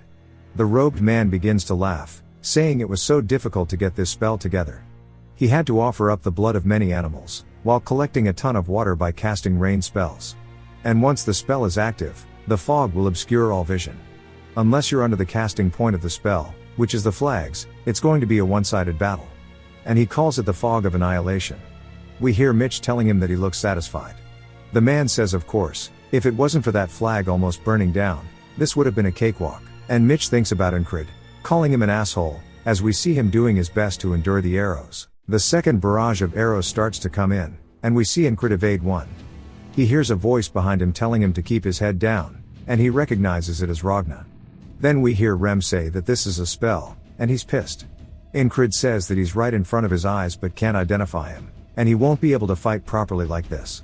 An arrow lands directly at his feet, and he says that his breath is getting strained and his body is getting stiff, making it hard for him to move his legs as he needs to. This means he can't use anything he's learned from Ragna at this rate, and he didn't expect to get it on the first try. Back to training, Ragna says that he'll revert back to his old habits for now, even if he learns from him. It would be best not to fight until he finishes learning what he's about to teach him. However, unless he fights on the battlefield, he'll die regardless. He realizes that's right and then closes his eyes, relocking in, saying that death to him does not hold the same weight as it does to others. As all the soldiers continue fighting around him, Ragna tells him to get behind him, but he says that he found a way. If he can't do it in one try, he knows what he must do. He charges straight into the fog. Ragna calls out to him, asking if he's crazy. A spearman comes from the fog, thrusting his spear forward and stabbing Incred directly through the throat. Incred lets out a groan as we see it impaled into him. He then starts to smile, saying that now he can go back to learning from Ragna. The soldier starts to get scared, calling him crazy. He pulls his spear out of Incred's throat, causing him to die on the spot. Back at the camp, Ragna is asking him if he really understood what he said. Incred replies that, to be frank, Ragna is not a great teacher. To a genius like him, it's also obvious that it's hard for him to put what's wrong into words. Ragna says maybe this is what they mean about understanding it but not being able to put it into practice. He just asks him to swing his sword downwards, asking if that's too hard. Incred says he's not making fun of him, he's genuinely confused and asks where his center of gravity should be. Ragna is surprised but starts to think about it, asking if he means something like this. Incred confirms that's as he thought. He says that guys like him don't even know how they do what they do. While Ragna's explanations are lacking, it's not that big of a deal, since observing and listening are some of Incred's strong suits. He'll remember his stance no matter how many times it takes. Back to the barrage of arrows coming in. Incred raises his blade, deflecting one of them. But his hands start shaking, and he realizes he's still too stiff.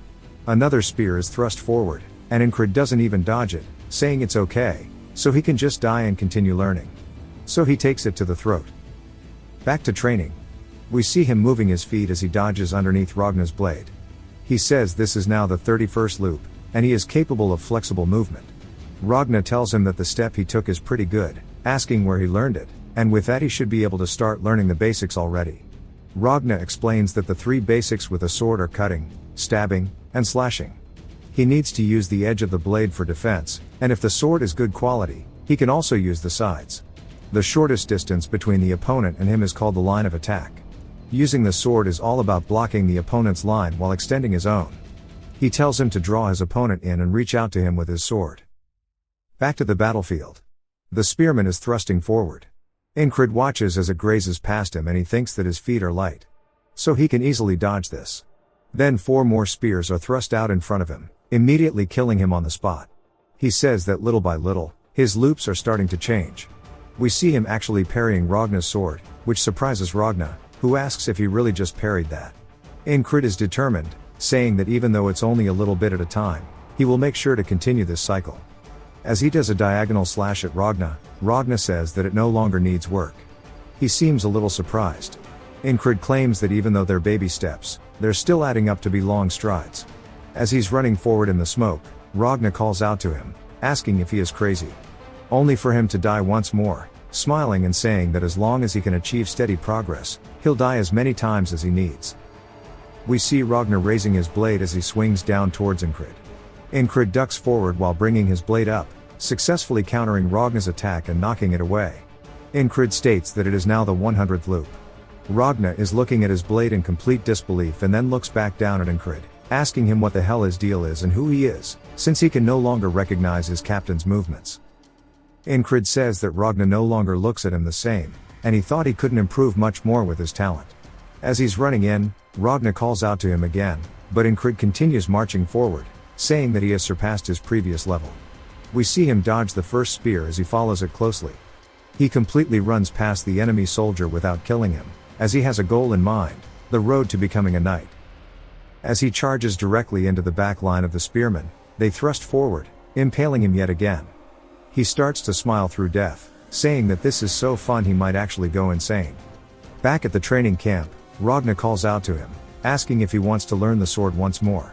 Incred replies that he'll do whatever he can to become stronger, smiling and ready to die as many times as it takes to achieve his goal.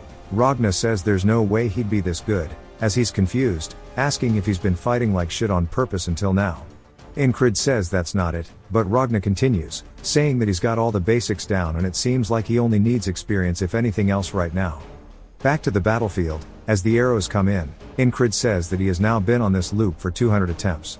An arrow flies directly towards his head, and we see him firmly plant his heel into the ground as he leans forward, ducking underneath the arrow.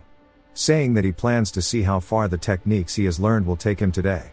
The typical spearman thrusts forward, but he ducks under it, retaliating by swinging his blade forward, cutting the man's arms and head off. Incred says he knows where the enemies will pop out from beyond the fog.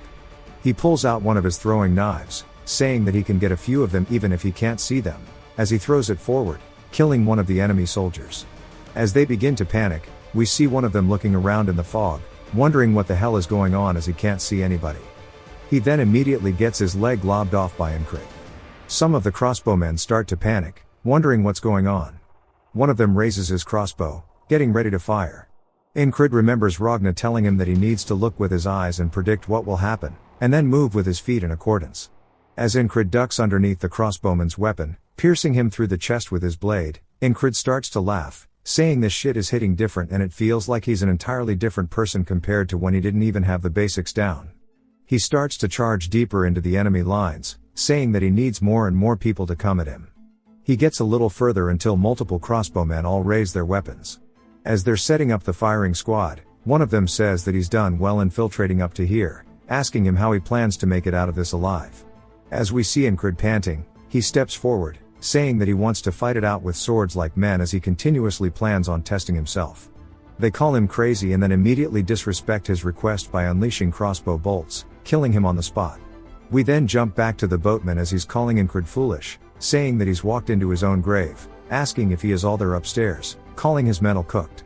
He then wakes up surprised, saying he hasn't seen that in a while, and he wonders if the boatman really came out of nowhere just to shit-talk him. Rem then asks what he's doing as he sees that he's blanking out. Incrid then remembers something about Rem, saying that he called it a spell when it happened. In the enemy's formation, it looked as if they were guarding the flag back in the grass fields on his last outing. He then asks Rem if he knows anything about spells. Rem asks why he's so curious all of a sudden, and Incrid says that he just thought it might be interesting to tell him what he knows. Rem says sure, asking if he knows the difference between magic and spells. Incrid says that magic is more common, and Rem says that is not wrong, that a spell requires a medium. It's not just that it requires it, but the medium is a whole lot more important, as spells cannot exist without them.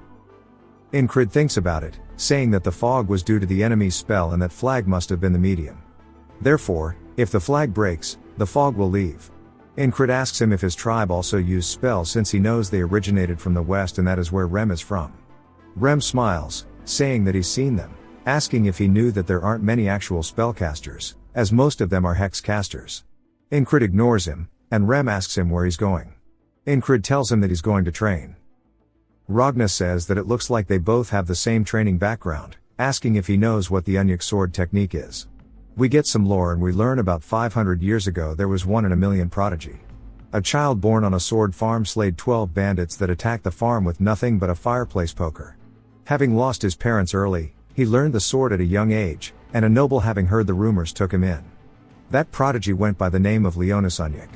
However, as gifted as he was also cursed. He began losing strength as a 10-year-old and became fully paralyzed at 12. And just like that, the Mist Runes prodigy was lost to history.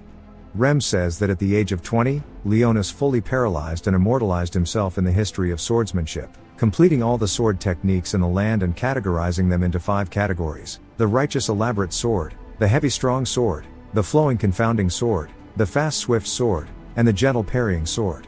Leonis rewrote the history of the sword, and with this, the Unyuk family became the greatest house in the empire.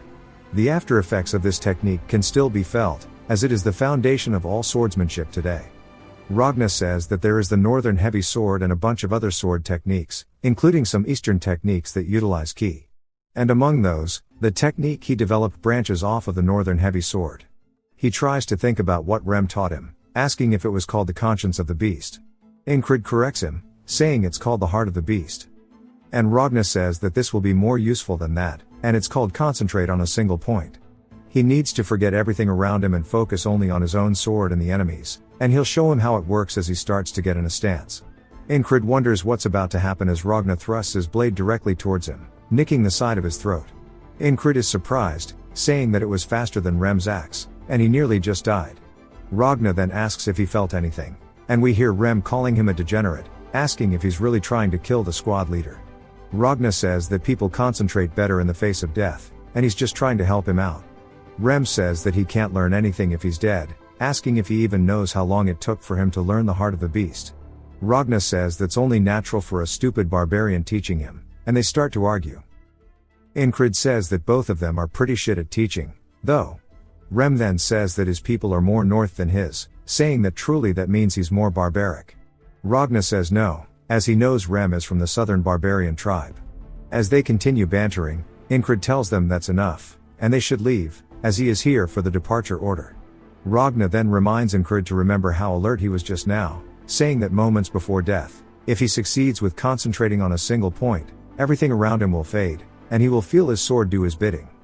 Back at the battlefield, Incrid says that it's similar to the heart of the beast yet completely different. The heart of the beast makes you numb in the face of death, but the other makes you more alert, and he needs to experience it in real life or he needs more experience with it. He looks up at the battlefield, seeing the flag. As the fog starts rolling in, Incrid says that he'll add another objective on top of gaining experience, and that is for him to actually take out the flag. He starts to march forward, decapitating one of the soldiers, saying that it will be easy for him to get there with both Rem and Ragna. But he plans to do it on his own, as we see him taking down another soldier. He cleanses his blade of the blood, saying that he is hella excited to learn this new technique. Incrid says that he died while unprepared too many times. Which is why concentrate on a single point is very useful. To survive the assassin, he trained his ears. To survive the battlefield, he learned the heart of the beast. But concentrating on a single point, he does not truly understand. Ragna thrusts his blade forward, directly towards him. It stops just shy of his face, asking if he understands. Saying if he succeeded, he should have felt the tip of the blade slow down or something. Incred shakes his head no, wondering if maybe the heart of the beast is interfering with it. But he doesn't think that's the case. Ragna tells him that he should feel everything else fade besides the opponent's sword. And he should be able to predict the sword's path, asking if he's felt anything similar. Incred says that he's starting to think that channeling his fear of death isn't the right move for this, asking him how he learned it. Ragna says he didn't have to learn, as it's something he could always do. And it's in the name, you just have to concentrate on a single point. Incred sighs, saying he's not going to get any useful answers out of him, and he'll just have to figure it out on his own. But he shouldn't get impatient, as he'll keep practicing this on the side, as his first priority is knocking down one of the flags. He plans to minimize the damage to his allies and penetrate straight through the enemy lines. As the fog starts rolling in again, everybody panics, but Incred yells, telling them to get down. They immediately follow his command, and he tells them to raise their shields. As arrows start to fly in, we see their shields blocking the volleys as he takes charge. He's repeated this loop over 300 times. He knows where the attacks will come from, even if his eyes were closed. Even the enemy soldiers are confused by the fog, so he takes advantage of it, slipping past one, immediately stabbing him in the side of the head, and then following through with a swing, killing 2 more soldiers. The enemy starts to scream, saying that it's just one guy and they can take care of him. As they see the shadowy figures of their comrades getting bodied, another group gets close to Incred, and he rears his sword back, immediately getting rid of them, as he has one goal in mind, and that is the flag. One of the soldiers yells, telling everybody to get a hold of themselves, and they need to stop him. Incred smiles as he gets closer, as he's actually enjoying this. He swings down his sword as the enemy soldier blocks it in front of him, creating sparks. But Incred doesn't let this stop him, as he uses pure brute force swinging downward, breaking the sword in half. Then using the soldier's body, he slams him into the pole, breaking it. He says that it took him 10 loops to get to this flag. As we see it finally break, he says that that is all he wanted. But then he's surprised that the fog still hasn't left. While he gets distracted, the enemy soldiers take advantage of it, stabbing him. One of them laughs, saying it seems like he knows a little about spells, but that he has been deceived. Incred now understands what's going on, saying that there must only be one real flag, and every other one is merely a decoy, and that he needs to find the real one among them. The loop restarts, as Ragna asks what he's doing, because Incred is charging straight in, all alone. He says he has a 1 in 5 chance of getting it on the next try. As he takes the lead, he yells, telling everybody to get down and raise their shields, but they can't hear him as he's too far, and they wonder what to do. Incred turns, watching the arrows fly over him, completely confused.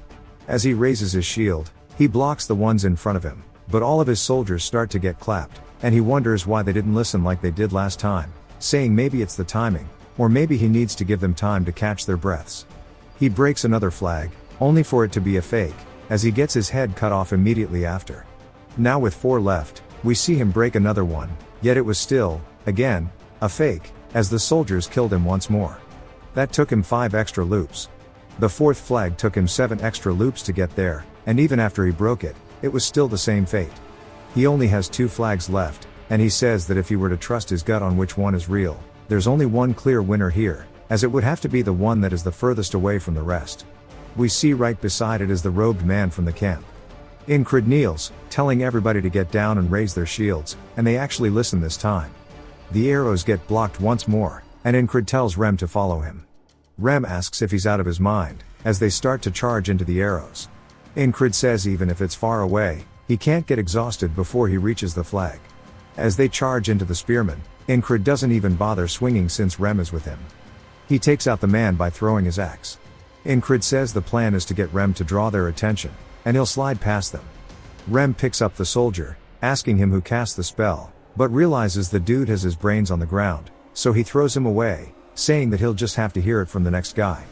He continues killing the enemies. Incred says it's been over a year of him repeating this loop. He runs closer to the flag and readies his blade, saying now it'll be the end of the fog. And then as soon as he goes to swing, his sword gets stopped.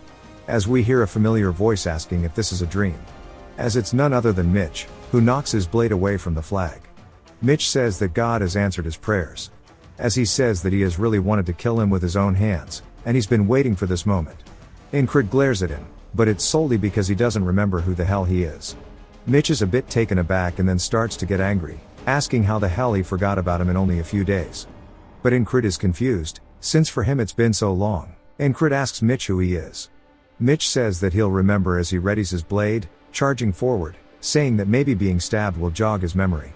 Ingrid watches as the blade comes close, so he turns his chest to the side to dodge it. He then pushes off the ground with his back foot, thrusting forward, trying to counter Mitch. Mitch quickly backpedals and wonders what's going on. As Ingrid has changed so much in just the last few days, he says that he's gotten incomparably better. He starts to get pissed that he tried to catch him with a single step. While he's lost in thought, Ingrid charges in, closing the gap. He swings down at Mitch, who blocks it, creating sparks from their blades. Ingrid says that he is loyal to the basics, using the righteous sword technique, and he's mixing in the flowing sword technique, which deflects attacks. Our boy is learning as he fights. Mitch begins to push him back, but Ingrid doesn't allow him as he knocks his sword backwards, saying he needs to focus all of his senses in front of him. Mitch raises his blade, thrusting forward. Ingrid says if he gets distracted for a single moment, the balance will collapse, so he has to make sure to actually lock in. He needs to forget the flag, the outcome, and even sword techniques as everything else needs to fade around him, leaving only the swords behind. As they both swing towards one another, the tips of their swords clash. Mitch grits his teeth and pushes as hard as he can, knocking Ingrid's sword backwards. Ingrid is surprised, but before he can even retaliate, Mitch thrusts his sword directly through his chest, fatally injuring Ingrid. He starts to cough while impaled by Mitch's blade, and he looks up at Mitch, saying that he remembers him. He was the guy blocking the flagpole in the grass. Mitch introduces himself, saying he is the Aspen Principality's Greyhound Squad platoon commander. Ingrid introduces himself as well, saying that he is the Nalilia Kingdom Squad commander. Some of the soldiers ask Mitch if he is an enemy, and Mitch says yes, and his specialty is hiding. One of his men says that Ingrid sure is an odd guy, and when Mitch looks back down at him, he is confused, asking Ingrid what is wrong with him and why he is smiling. Ingrid says that Ragna is a crazy bastard, and it wasn't the concentration that comes from the fear of dying that was necessary. Rather, what he needed was a good rival. He needed an opponent that would put everything on the line to fight and encourage him. He wonders if maybe he was low-key just a freak, and he pulls his blade out of his chest, saying he ain't trying to match that. Back to Ragna explaining the concentrate on a single point again. Ingrid looks to the side, saying that he sees, and Ragna mistakes it as him not listening and maybe giving up. Rem approaches, saying that they've been called to head out. Ingrid tells Ragna it's time to go. Ragna then says he actually looks like he's more full of energy and he sure is a weird person today and that he should maybe go a little harder during warm-up. As the fog starts to roll in, Ingrid yells, telling everybody to get down and raise their shields. The volley of arrows then starts to fly in. And before Rem can say his usual line, Ingrid cuts him off, saying to follow him. Rem asks what he's doing, and Ragna says that he'll be coming as well. Rem starts barking at him, asking if maybe he took an arrow to the head, saying he's being weird. Ragna tells him if he doesn't want to have an arrow lodged into his head, he needs to look forward as the enemies are right in front of them, and we see Ingrid running in between the enemy lines. But the same can't be said for Ragna and Rem as they have to brute force their way forward. Ingrid says he really wanted to make sure that he could open the path in a similar way to before and meet Mitch once more, and they start to have their stare down. Ingrid then starts to give off some psycho energy, saying it's nice to see him, calling him his friend, saying they should fight. Mitch asks if he really came looking for him, and Ingrid asks if this is his first time receiving a confession, saying that he came because he fell in love at first sight. Mitch says that usually he is the one finding people, and this is the first time somebody else has come looking for him. Ingrid asks him if he's upset, and Mitch readies his blade, saying nonsense. Ingrid starts to explain that entering the state of concentration where he can only feel the sword once more is a lot harder than he thought as we see him get stabbed to the chest. Mitch says he didn't think he'd lose this easily, and he doesn't know why he made him believe that he could fight him. Ingrid now realizes that his attitude was wrong, and it can't be intentional as he needs to be absorbed into the fight naturally. As he's clashing blades once more with Mitch, he says that he'll just repeat the fight over and over until he can find that feeling. Finally, on the 18th loop, everything else but the sword starts to fade, and he can feel it again. In his 28th loop of fighting Mitch, he can intentionally enter the state of concentration. By the 48th loop of meeting Mitch, We see Ragna saying that he'll teach him the tricks as he readies his blade, thrusting forward at Incrid like usual, but Incrid this time is locked in as he's staring at the blade, solely focusing on it. As he gets closer and closer to his eye, everything else begins to fade, and right when the moment arises, he raises his blade, actually deflecting Ragna's attack, leaving Ragna speechless. Then he asks him if he just deflected his attack by concentrating on a single point, asking how. Incrid doesn't say it aloud but thinks that it's pure concentration that means completely controlling his body and sword. His power and technique have developed to the point where he cannot compare them to before he met Mitch. Ragna asks him where he's going as he starts to leave, then Incrid says it's time to meet the platoon commander. Incrid says it is finally time for him to overcome this loop once and for all. It jumps to the ferry commander asking what he wants. Incrid says that he remembers that he saw something about spells during his reconnaissance. She wonders what he means, and he continues, saying that the Aspen soldiers were calling a weird-looking man the spellcaster. She seems more interested, telling him to elaborate. He says that he told her everything that might be needed to win the battle, and it jumps straight back to the fog rolling in. Incrid commands his men yet again and begins to charge in, leaving Rem and Ragna behind him. He says that he just has to hope that his commander is competent because all he has to do is focus on what's in front of him as we see Mitch by the flag. He says that his goal is to overcome him. Mitch recognizes him, but Incrid then says his name, which surprises Mitch that he knows it. Incrid says that he wanted to fight it out with him from the very start and that today he plans on beating him as he charges straight in. He swings down at Mitch, who sidesteps it. He then rotates his hips, swinging his blade forward. Incrid reacts in time and turns his blade sideways, bracing it with his arm to block Mitch's attack.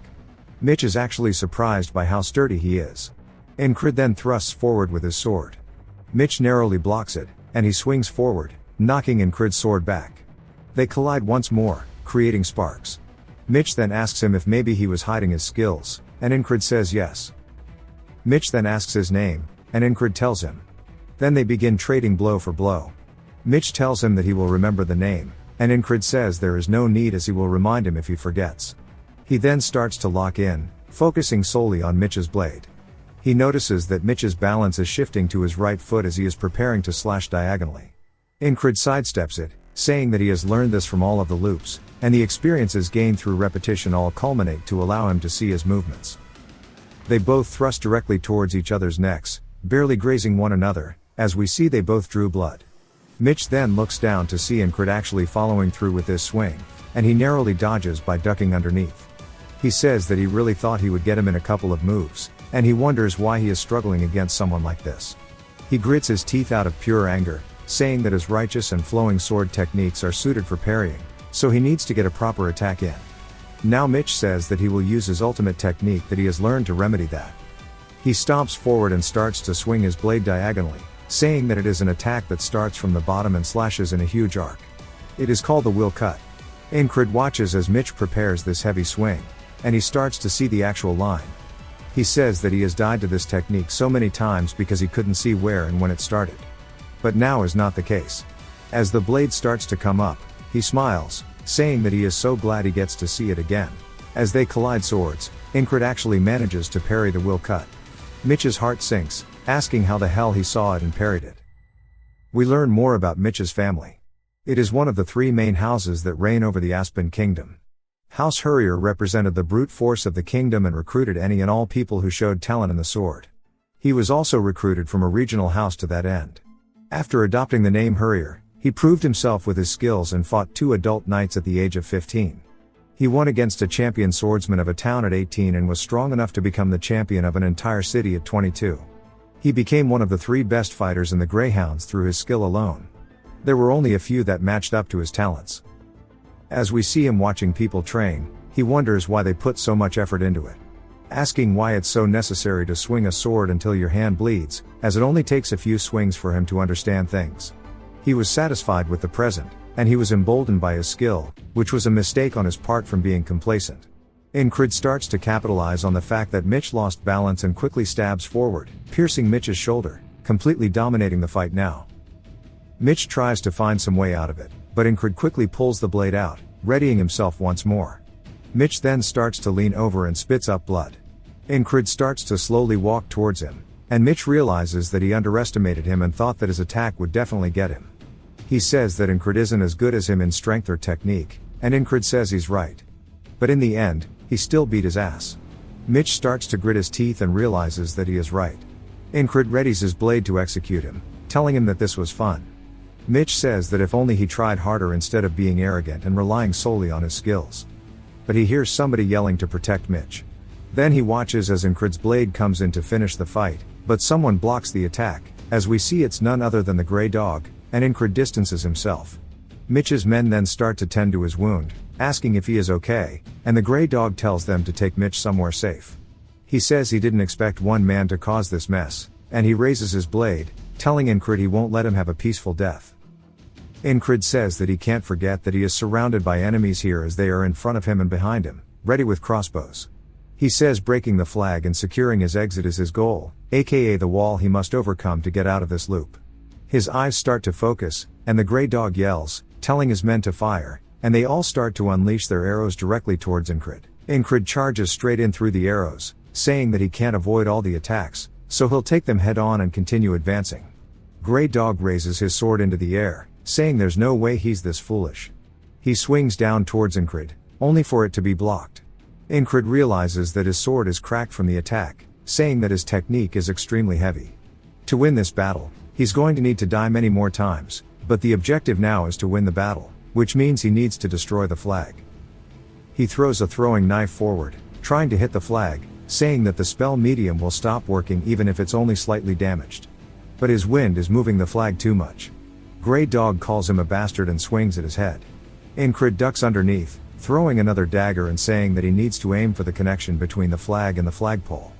He does exactly that, breaking the top portion of the flag entirely off of the pole. The fog rolls in even thicker than before, and the ferry commander says that she informed the command that there would be a spell and asked for resources to combat it, but they haven't done anything, and the kingdom is hella rotten. They sent a potato of a dude to command the front lines, and at this rate, they're going to be wiped out. She then notices something as she looks to her side. The fog starts to actually disappear. The soldiers are confused, asking what happened to the flag. While they're distracted, the ferry commander immediately stabs one of them in the back, saying that with the fog gone, the enemies have been completely taken by surprise, and now is the chance to change the tide of the battlefield. Now they have the confidence, and they start charging forward. She says that things are more favorable now that the fog is gone, but she wonders who destroyed the spell. She wonders if maybe it was Incred, as we see a couple of arrows lodged into him. He says he messed up. After destroying the flag, he thought he'd run into either Ragna or Rem if he ran straight towards friendly lines, but instead, there are only enemies, and he wonders where the hell they are. Back to Rem, he's holding onto an enemy soldier while barking at the rest, telling them to bring him to the spellcaster or else he will kill them all. Ragna is more lost, as this dude is back at the allied camp, and they all stare at him like he is actually disabled. Ragna sits there for a second, as his brain processes it since it's a bit smooth. He recognizes that they aren't the enemy, and they ask what the hell is wrong with him and if he wants to be executed. Back to Incred, the enemy soldiers call him a rat, asking why he's still trying to survive even in this state. One of them gets close, telling him to just give up as he raises his sword above his head. Before he can swing it down, we see a puma attack from the side, biting the man. Incred immediately recognizes it as the one he met in the tall grass fields, and he makes eye contact with it. The enemy soldiers wonder why a beast is helping him and ready their crossbows. But the puma doesn't give them the chance and immediately jumps straight towards them. It attacks their weapons by breaking the strings in their crossbows. It then walks directly in front of Incred to protect him. Incred tells the puma it should leave, as the man in front of them is a little special, and Grey Dog is utterly pissed. We then hear a familiar voice as he puts his hand on Incred's back, telling him to stand back. It's none other than Vengeance, who walks forward like a badass, saying that he's going to save him. Incred is confused, but Vengeance starts to charge directly in. His attack immediately gets parried by Grey Dog, and he gets sent flying backwards, saying he didn't expect him to actually be strong. Vengeance then tells his boys to just shoot him instead. As we see them firing their crossbows, Grey Dog doesn't stop his charge, starting to knock away the arrows with his sword. While he's distracted, the puma leaps for a surprise attack, but Grey Dog reacts in time by hitting it in the side with his hilt, knocking it to the ground. Incred then starts to lock in, focusing on the tip of Grey Dog's blade.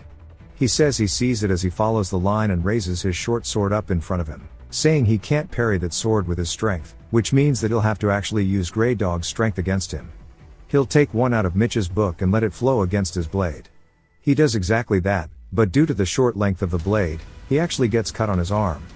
But it does work, and Grey Dog is surprised as he instantly recognizes Mitch's technique, asking him where the hell he learned that. Incred lifts his blade, saying it seems like his skills will even work against him. Vengeance then comes in with the greatest attack of all time, obviously having no effect. Grey Dog then looks over, seeing all of the reinforcements running in. He clicks his tongue and turns, telling Incred he won't forget him. Incred tells him to do what he wants, and Grey Dog orders his men that it's time to retreat. Vengeance runs over, telling him that he doesn't have bandages, so they have to move back to wrap up his shoulder.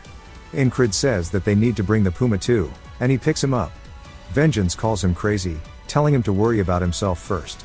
As we see he's actually carrying the puma, Vengeance starts carrying him away, telling his men that it's time to head back.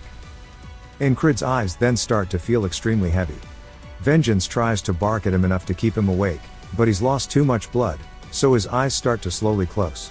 The boatman then asks him if he accomplished what he wanted to, calling him a persistent bastard, and asks him what truly drives him while Vengeance and his boys fight to take him back to base. It jumps to a tent.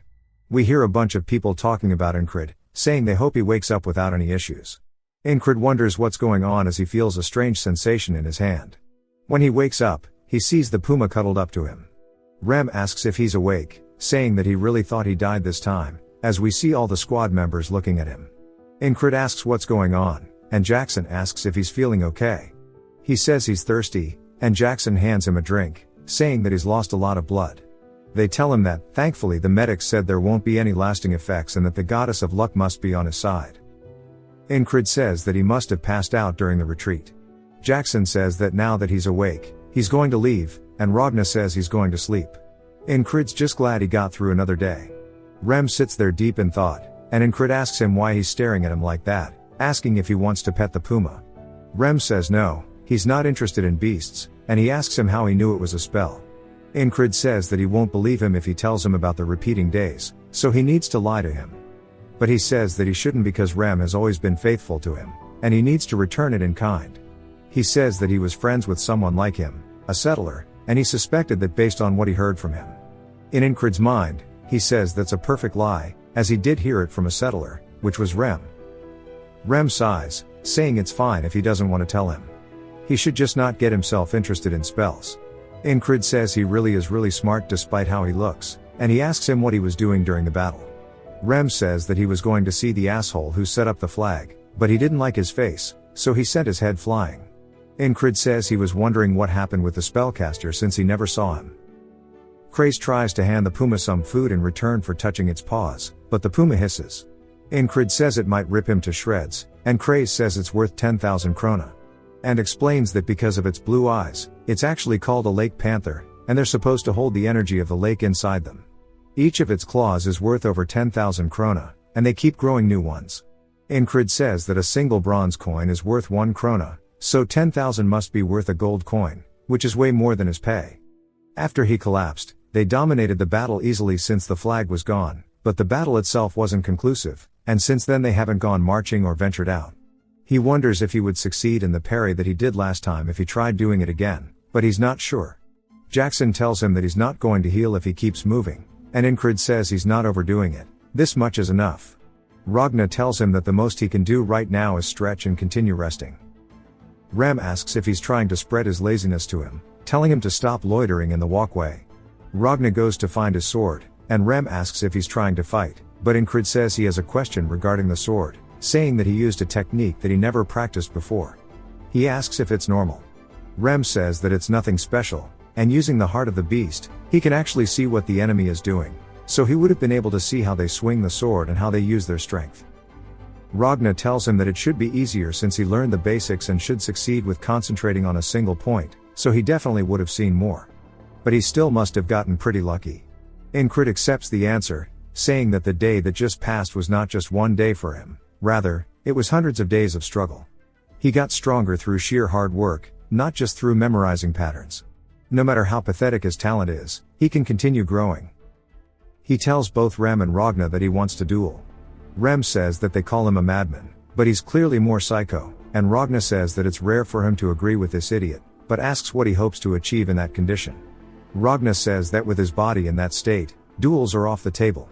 The fairy commander then enters the tent, asking him if he was the one who broke the spell. He says that he thought Command would start asking questions soon, but he wonders why she is here herself. He tells her that it was him who did it, and he saw it while on patrol. He knew a little about it beforehand.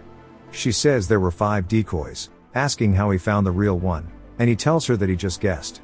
She seems suspicious but heads out, and he asks if that's really all she came for. She says that she also came to see his face, and she truly believes that fate has brought the two of them together. As she leaves, he wonders what she is talking about with fate. Rem starts to laugh, asking if there's something going on between them, and Ragna says he realizes now that he was skilled with women.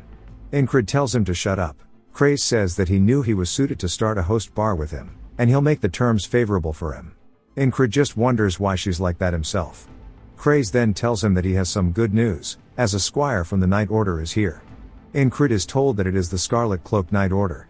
The battalion he is with is called the Cyprus Division, which was named after a knight, and Cyprus is part of the Scarlet Cloak Night Order. Knights are especially skilled, which is true even across the entire continent. That's why a Night Order has many more people besides knights, squires, servants, and students of knights. Once a squire is approved by their knight, they become a proto-knight, and far above them exist knights who have surpassed humanity. Squires rarely fight in battles without their knight, so this squire is probably about to become a proto-knight. They then get yelled at, telling them it's time to go to battle. They say maybe they were all waiting for the squire, but it's time to head out, and they tell Ingrid to rest well. But Ingrid's eyes look determined, and Rem can sense that, saying that he can tell that he wants to come with them, but he guesses it can't be helped. Ingrid really wants to see the ideal that he has kept as a dream this entire time, on the battlefield. We see everybody forming up, and Ingrid says that he's about to witness a small piece of that dream. As he and the boys make it, his eyes are fixated on something as he sees a man slowly walking towards the enemy army all by himself. His cape flowing in the wind, he marches forward as the enemies draw their bows, beginning to grow uneasy as the air gets more tense with each step. As he gets closer and closer, the enemies yell fire, and the arrows begin to be unleashed one by one. The man looks up at them, and slowly the sky begins to get blotted out with a sea of arrows.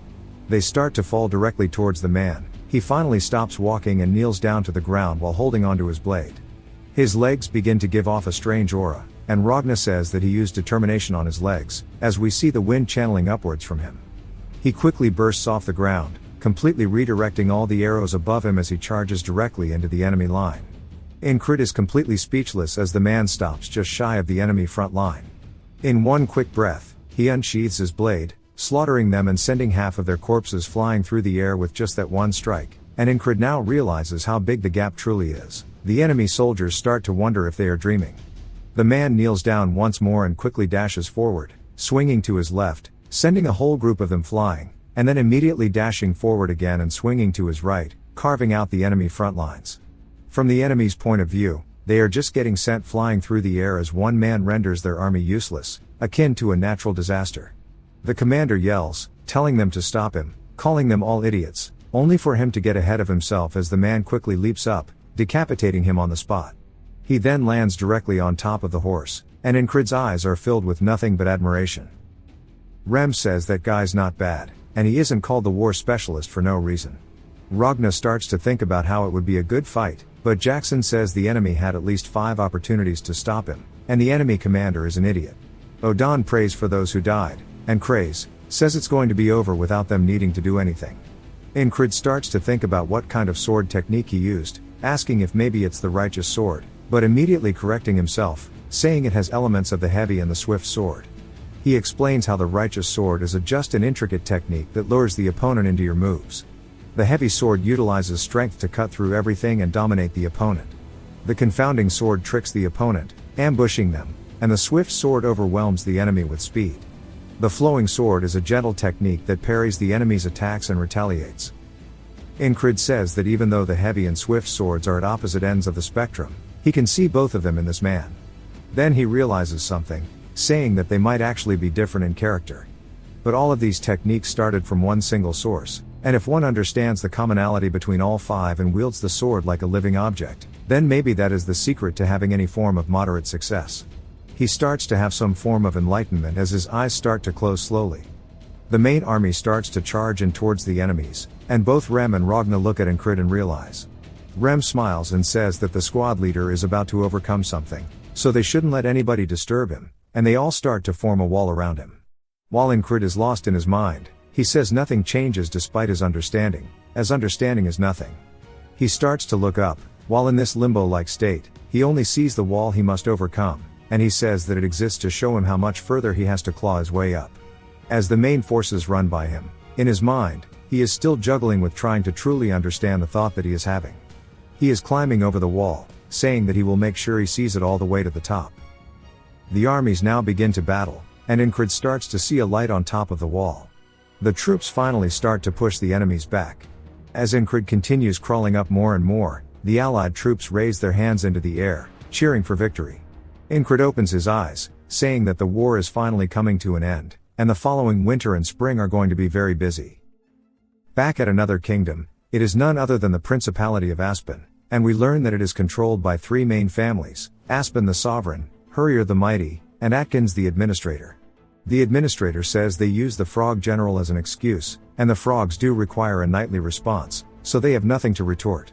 The king starts to get angry, saying that the Greyhounds will pay for this, and Greyhound tells him that this will not end well for the enemies. So back to the army slowly marching back.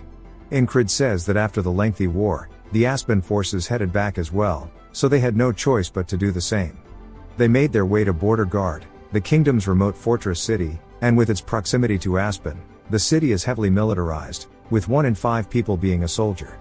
The city commander starts yelling, telling everybody that he highly praises the heroes of their empire, specifically the Nalilia heroes who have led them to victory in the war. He calls forth Incrid, saying that for destroying the spells of Aspen, he plans to reward him. Everybody watches him step up onto the stage, asking how some useless squad leader like that really broke the spell, saying that he's actually weak and must just be taking credit for what his squad did. As they keep talking to him, Mac then steps forward, telling them to shut up, as Andrew says that he isn't someone they should be talking down to. Everybody who has been a part of his journey so far smiles watching him receive his reward, saying that he is much more than they'll ever know. As Incrid accepts the reward, he looks down at it, wondering what to do with his money. Craze asks if he wants some recommendations, and Incrid says yes. He wants to go to a good store, specifically, he wants to go to the best blacksmith in the city. As they head there, the dude starts yapping at him, saying there's no way he's going to use all that money to buy a sword, saying that the regular sword isn't bad, and there are also so many swords lying around on the battlefield. Incrid says to become a knight, he needs to prove his strength as well as his skill. As he starts to unsheath his blade, he looks down at it, telling Craze that he is going to take the soldier promotion exam, as his time as a lowly foot soldier is now over. Craze says that he thought he wasn't interested in promotions, and Incrid says that he can't stay at the bottom forever. He guesses it's time to get things set up then. There is a soldier ranking system to increase morale. Those stronger than the existing scale are designated as special, and you're treated according to your rank. To be promoted to a rank, you have to duel 3 soldiers in the rank you're aiming for and win. For the soldiers there to witness it, it is a fun sport involving bets. As we see, Craze is hustling everybody. He asks who wants to bet on Incrid. His opponent walks up, asking why somebody at the lowest rank is going for medium straight away, saying an award shouldn't warrant stupidity, but it must have been his squad who earned it, so that is getting to his head. Incrid says that he must be the first one, and he's skilled even among the medium ranks, hailing from a famous mercenary group. Back to the hustler. Only one person has voted in favor of Incrid, asking which idiot did that. The hustler says that you can't know the results until you see it. Incrid says he only got stronger by dying over and over up until now, but there's no risk of death in this fight, so this is his one and only chance. He needs to look ahead, not let his guard down. While his skills may be pathetic, he will show that hard work is not a foreign concept to him, and most of the guys here he never would have stood a chance against before. But now won't be the case, as he forces himself to focus and fight like his life is on the line. His opponent screams, running in, saying here he comes, and Incrid says that he needs to try to pull off the parry he learned from the last battle, and he can use that to create an opening. He swings his blade, knocking the sword out of his opponent's hand immediately. As it starts to fly away, Incrid notices the guy's fingers are bent in weird directions.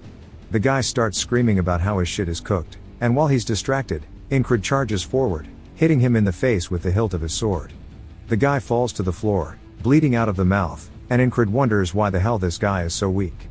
Everybody starts to go crazy, saying there's no way that loser just won, and they ask Craze if he was the one who bet on him, saying that surely he knew how strong he was. Of course, he didn't, as even he can't believe how strong he was, saying he just didn't want his bet to be empty. When someone else says he needs to have more faith in his squad leader, Incred says that maybe the guy let his guard down, but even if that's the case, he wonders if all duels end quickly, and he shouldn't be that weak if he has a medium rank. An older man steps up, telling him not to get cocky, saying it was sheer luck. He readies his spear, saying he'll fight him this time. Incred recognizes him, saying he's part of the heavy infantry, the strongest in his battalion. The man distracts him by moving the tip of his spear, trying to surprise him. Then immediately thrusts forward, but Incred's body moves before he can react, cutting the tip of the man's spear off, wondering why he thrust from so far away, saying maybe there's a trick up his sleeve, but immediately realizes that's just a bad thought as the dude looks like he just dropped a brick in his pants. Wondering if it's his turn to strike now, Incred takes the chance, kicking the dude in the stomach, making him fall to the floor. We see Henry and the crowd watching while everybody's surprised that he won again, realizing it's not a coincidence if he won twice in a row, and that the lowest rank took down 2 medium ranks. Craze start to ask who else wants to fight him, and everybody starts to wonder when so many people arrive, saying it's embarrassing to go out there and lose to him. Vengeance calls them idiots, saying everybody's scared now after looking down on him. His friend tries to say he was the most condescending, but he immediately tells him to shut up. Andrew starts to sit up, saying that after losing last time he trained with Mac every night and wants to ask for a rematch, but Mac tells him not to bother, as he makes him sit back down. He says he's gotten way stronger, and he doesn't think even he could win against him right now, and they both sit there watching intently. Rem nudges somebody, telling him to go up, and the guy wonders who he's talking to, only to get scared after seeing who it is. Rem says that he was just talking about how much he must have kissed the commander's ass to get his promotion, and that he should go up and show off his skills, but the guy says he's not scared. Incred says it was so normal for him to struggle up until now, so he didn't notice the stabbing pervert in the first loop he went through, the assassin in the next, and even Mitch from the most recent one, as well as the squad members he trained with daily. He just had it hella rough until now, and his old teacher told him to never underestimate his opponent. The yapper finally walks up asking if he is distracted before his fight, and Incred says no. He thought that advice was irrelevant to him, and he never thought he'd get to look down on another person in a fight. The yapper asks what the hell is with his face then, as we see Incred looking smug, saying that he's now become strong enough, and he tells him that it's just interesting, as he wants to know what it's like to dominate an enemy. He charges forward, and the yapper freezes up. Incred smacks his sword into his, and we learn that the Nalilia respects strength as they are called the Kingdom of Knights. Incred raises his blade and swings down again, cracking the yapper blade. The guy looks up in complete fear as Incred raises his blade once more, swinging down, stopping just shy of the dude's head. The dude's eyes start to roll to the back of his head, and he foams at the mouth. Incred says now he has proven himself, as everybody in the crowd is stun-locked, bro straight pissed in his pants. Somebody calls him the Spellbreaker, saying it really was him who destroyed the flag, and that he didn't just ride his squad's achievements. Andrew starts to stand up and screams, calling him the Spellbreaker. Incred wonders what he's doing. Andrew yells, telling everybody to say it too, saying if it wasn't for him, at least half of them would be dead. They all start to chant, calling him the Spellbreaker, as that is now his new nickname. He decides that it's not that bad, and the hustler runs over, telling him that he is now a medium rank. Incred says it's too early to get excited, as he has to get to a high rank. Bro is confused, asking if he's going to keep going, and a man stands up in the crowd, saying this is interesting. As he walks forward, people look over to see an eagle patch on his arm, meaning he is part of the border guard, the ones directly serving the crown, which is an elite squad. They wonder why he is here. The man calls out to Incred respectfully, asking if he would like to duel as well. Incred and the man begin to have a stare down. Rem stands up, saying that this is going to be difficult. Incred explains that the border guard is equivalent to Aspen's greyhounds, which means this guy might be as strong as Mitch. He wonders what would happen if he fought someone like him without dying. He points his blade at him, telling the man to come at him.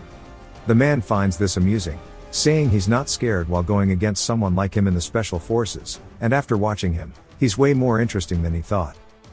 The crowds rush to cheer him on, telling Incred to show them the power of the Spellbreaker, and that the kings of the battlefield are the infantry, as that chant starts to drown out everything else. The man asks if they're stupid, saying that they know he's part of the infantry too, and that they are too cocky with their recent victory. He's going to try to humble them as he readies himself and then immediately dashes forward to close the gap with Incrid. Incrid starts to lock in, following the tip of his blade, seeing exactly where the path is going. He leans back slightly, just enough to parry the blade, and the man is surprised, saying that he's wasting as little movement as possible and that surprised him. He then grabs Incrid by the collar and tries to throw him down, but Incrid grabs onto his arm and raises his blade directly above the man. A chill runs down the man's spine as he realizes that if he doesn't dodge, he will die. As Incrid starts to thrust forward, he stabs the ground as the man sidesteps it. The man returns the favor by rearing his fist back and stabbing forward with all of his might directly towards Incrid's chest. Incrid doesn't even try to avoid it and instead grabs the blade directly with his bare hands and then knees the dude straight in the stomach. The guy regains his footing, as the momentum is back to being equal. He starts to charge back in, as does Incrid as he grabs a throwing knife off his vest.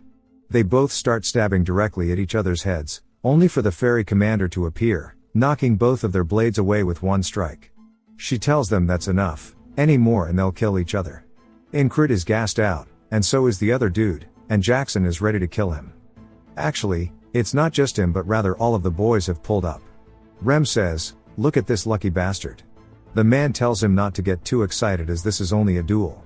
He says he almost got him when he lost sight of his movements and wonders what would have happened if they went until the end. The man says he didn't expect anything but he can't deny recognizing him, introducing himself as Torres, a platoon commander of the border guards. Incrid introduces himself as they shake hands. The crowd is surprised that he is a platoon commander, meaning he just fought a special rank soldier. That means he is at least a high rank one now, and they start to give him their respect.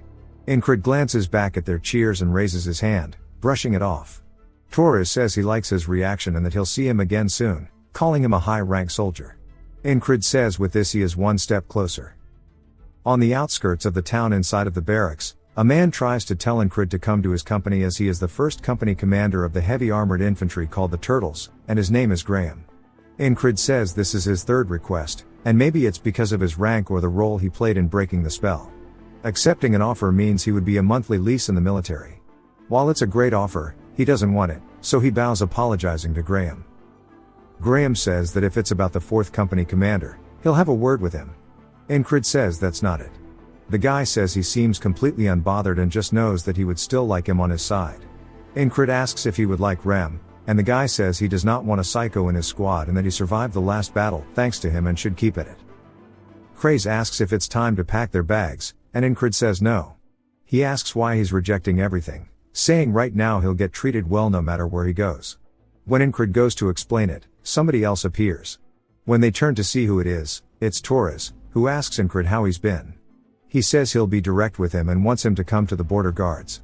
Incrid says that the border guards are directly under the Crown's command, and it's a better offer than the one from the Turtles. Rem says that this is something Incrid could have only dreamed of before, and even if he rejects the other offers, he'd be stupid to reject this one. Torres says he realized that as soon as they exchanged blows, that he wants a harder fight, and if he comes to him, he'll bestow him with hellish training and insane challenges. This means he'll be able to realize his full potential. Rem thinks the deal is over, and so does Ragna and the rest as they're already coming to terms with it.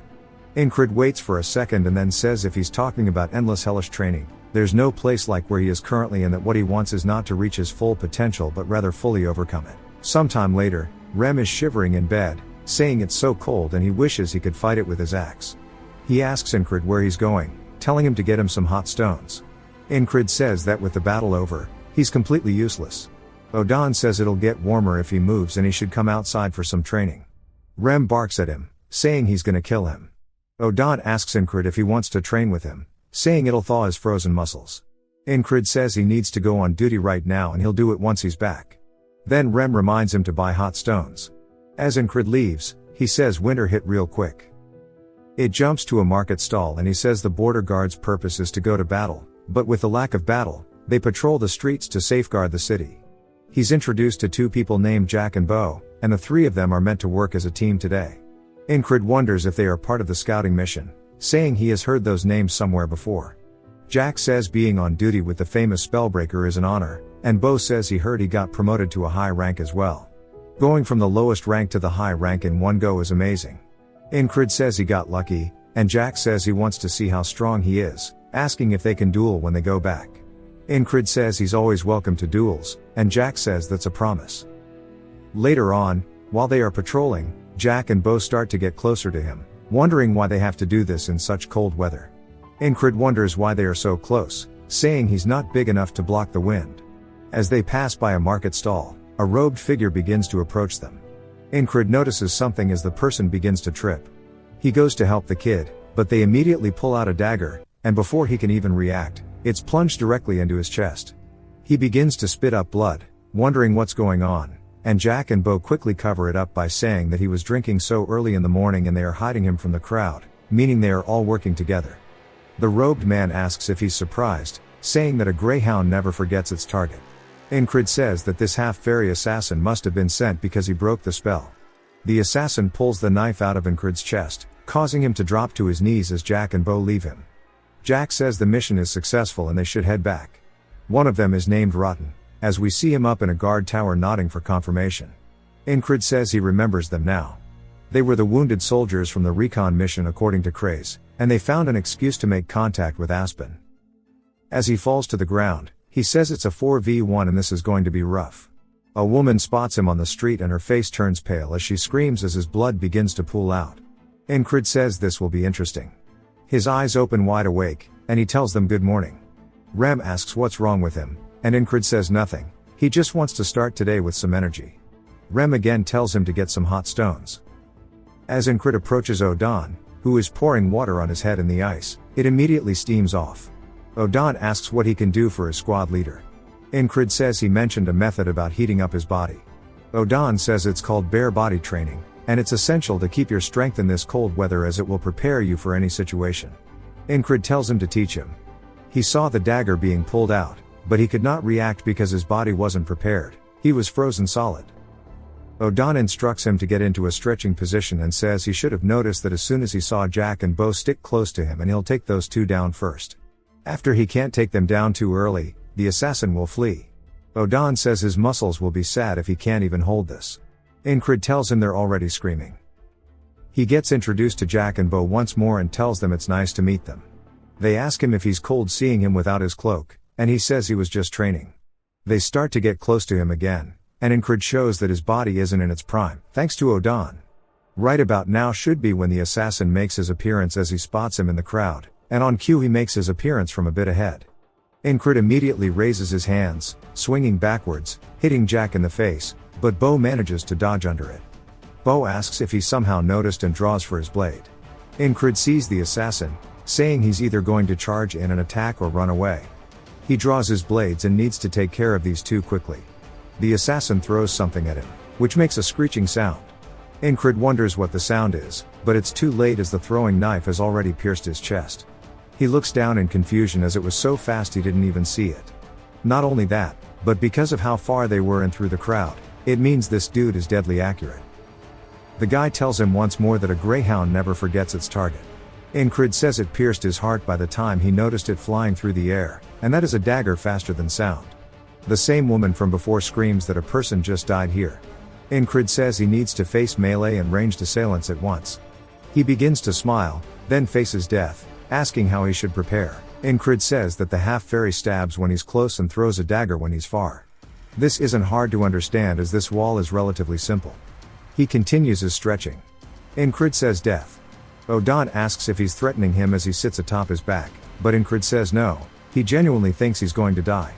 Ragna asks if he's doing torture training or something, and Rem laughs, asking if it's that hard. Incrid tells him to get over here, saying he'll show him how to do it. Jackson enters, saying it's his turn on duty. He sees them all stretching and struggling except Odon, who laughs, saying this is his territory so they should step out of it. Jackson looks confused, and Incrid asks what's wrong with his face, saying they're only training. Incrid starts drawing in the dirt, saying he needs to somehow block the dagger he'll throw. He says the accuracy and speed aren't like other daggers, and it's shaped oddly too. Jackson then asks him if that's a whistle dagger. Incrid asks if that's what this is called, and Jackson says it's because of the sound it makes when it's thrown. If handled well, the target will never know what hit them, and it's good to stay far away from things using it. Incrid says he'll remember that, no matter how good he is at throwing daggers, He can't do anything if it's blocked ahead of time. Incred raises his hands once more, swinging at Jack and Bo. Jack again gets hit, but Bo does not. Bo asks if he noticed, and Incred grabs him by the robe and uses him as a meat shield, saying that he should take down these idiots and use them to protect himself from the dagger. The whistle sound comes through, but it's too late as Incred is stabbed in the stomach and Bo is stabbed in the back. Even Jack is stabbed in the throat, and Incred realizes that he threw 3 in such a short time, and this dude is incredibly skilled. The assassin starts to grin and laughs as everybody begins to run away, screaming murder. Incred says he'll kill his own people if they get in the way, or maybe he never thought of them as his people. The assassin kneels close to him, saying that was admirable. Incred glares at him as the man repeats the line, "A greyhound never forgets its target." Incred says thankfully, and the guy wonders why he's joking at his deathbed. He pulls out his whistled dagger, calling him a funny guy. Incred admits that he underestimated this whole thing. As the dagger gets pulled out of him and his wound begins to gush out, he says that a wall is still a wall.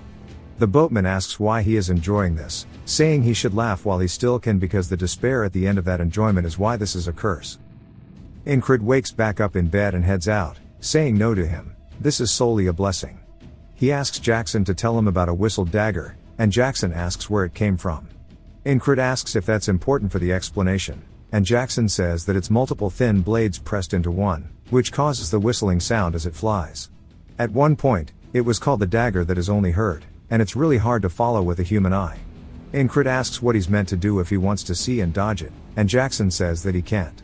Incred asks what if he has 2, and Jackson asks if he needs 2, and he says yes, that he does.